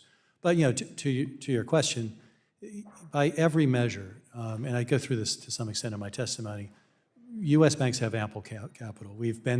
Since 2010, we've had recessions, pandemics, all kinds of stresses, and U.S. banks continue to show extraordinary resiliency. We talked earlier about, Chair Powell in 2019 said he thought that capital was about right. It's increased significantly since then, both for the largest banks and also for regional banks. The Fed stress test is an annual health checkup. Again, replaying something worse than the global financial crisis, all the mortgage settlements after the global financial crisis, and worse shocks, I think, even the global financial crisis. And every year it shows that the nation's largest banks have sufficient capital. So in the face of all that, I think it's very difficult to contend that U.S. banks are undercapitalized. And then, of course, there's also the market check. I mean, if you look at analysts and investors, they certainly don't believe that U.S. banks are undercapitalized. So to be painfully clear here, since the 2008 financial collapse, has there been any widespread evidence that the American banking system is not resilient? Well, I mean, we've talked to some extent today about the Silicon Valley Bank failure, and there were some related ones.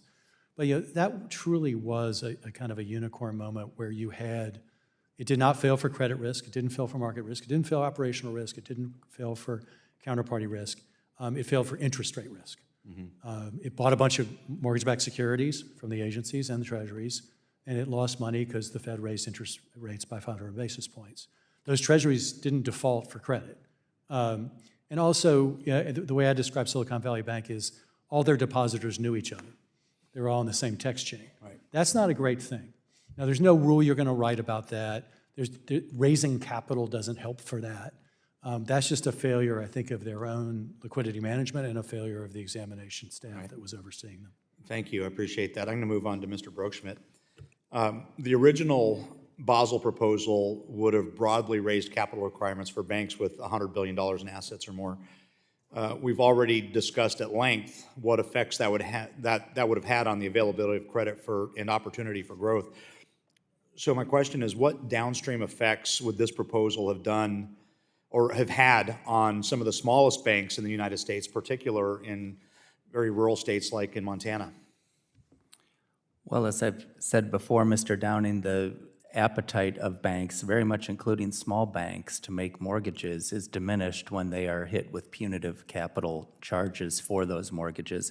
Another thing I would note is that for smaller banks, the cost of compliance with all of the regulatory edicts that exist in this business, and when for good intentions they're put on, somebody puts on another one, nobody goes back and looks at whether the last one is still required. So we really welcome this executive order from the president to take a holistic look at this, because it crushes small banks as well as other participants in the system.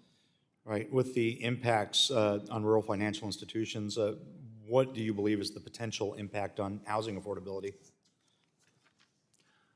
I think, put most simply, fewer choices of lenders means less competition and higher prices for lending. Thank you. As a former commissioner of insurance for the state of Montana, I was frequently frustrated by European regulatory bodies trying to force their standards on U.S. companies. So I'm going to go to Mr. Ghenghi. Do you have any concerns about how the Basel Committee on Banking Supervision operates or is structured, and is the United States treated fairly? Well, fortunately, the Basel Committee can't actually pass laws in any country. They can set international standards, but then it's up to the national governments to implement those standards. And so in the United States, the banking agencies have taken a view that they will appropriately tailor the Basel requirements to fit the U.S. market. Right. Yeah, I appreciate that. It was always a frustration for me dealing with those, not regulatory agencies, but on that, I've run out of time, unfortunately. So on that, Mr. Chair, I yield. Gentleman's time has expired. With that, the chair recognizes the gentleman from Florida. Sorry, it's been a long morning. Mr. Herald for 5 minutes.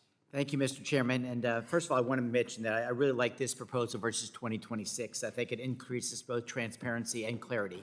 And so I'd like to ask a couple questions. I'll start with Mr. Ghenghi. In 2023 rule treated regional banks like Wall Street giants.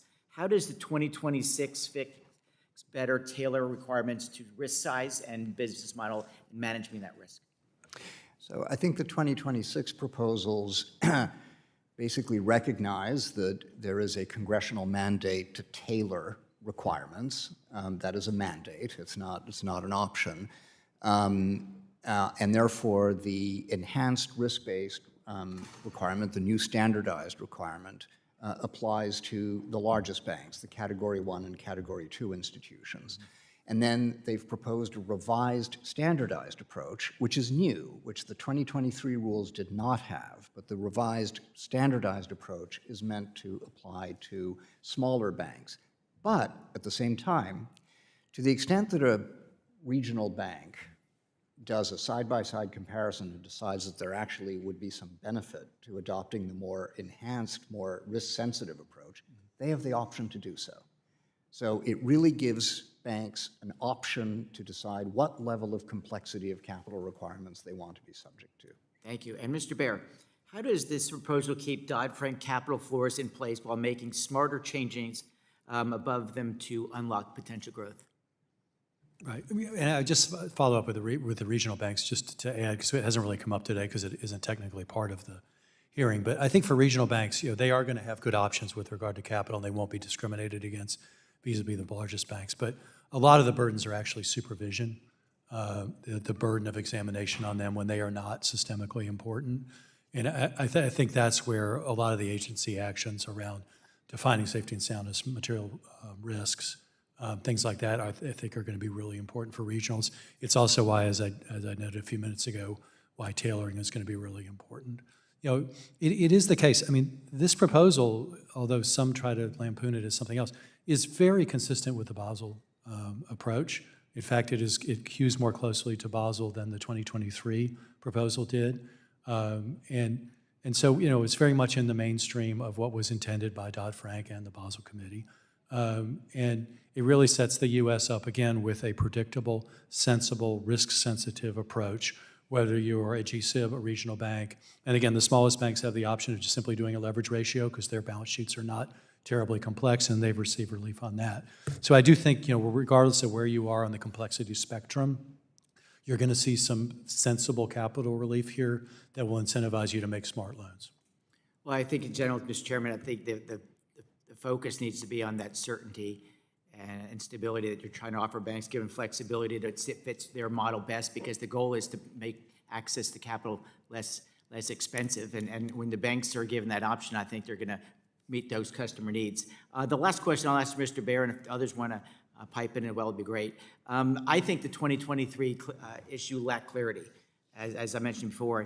How does this new proposal actually increase transparency as well? I think that's one of the things that people want to see from the banking industry is that transparency. It's one of the things I've been pushing for in budget matters. But how does this issue on really elevate the transparency angle versus 2023? Right.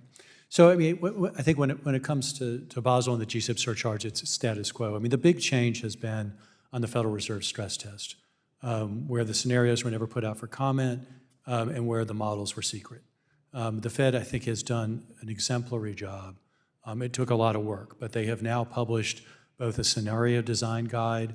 They will be publishing scenarios every year for public comment, not just bank public comment, but anybody's public comment, academics.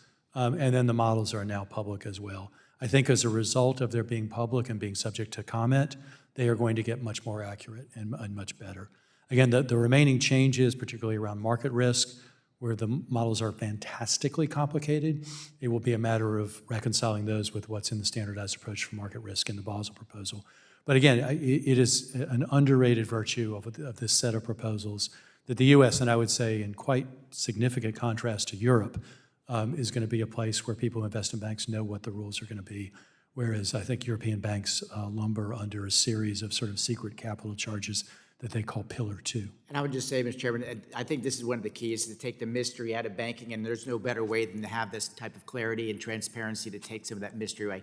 And with that, Mr. Chairman, I yield back. Gentlemen's time has expired. I'd like to thank all the witnesses for their testimony today. Without objection, all members will have 5 legislative days to submit additional written questions for the witnesses to the chair. Questions will be forwarded to the witnesses for your response. We kindly ask that you reply by June 2, 2026. And with that, thank you again, and this hearing is adjourned.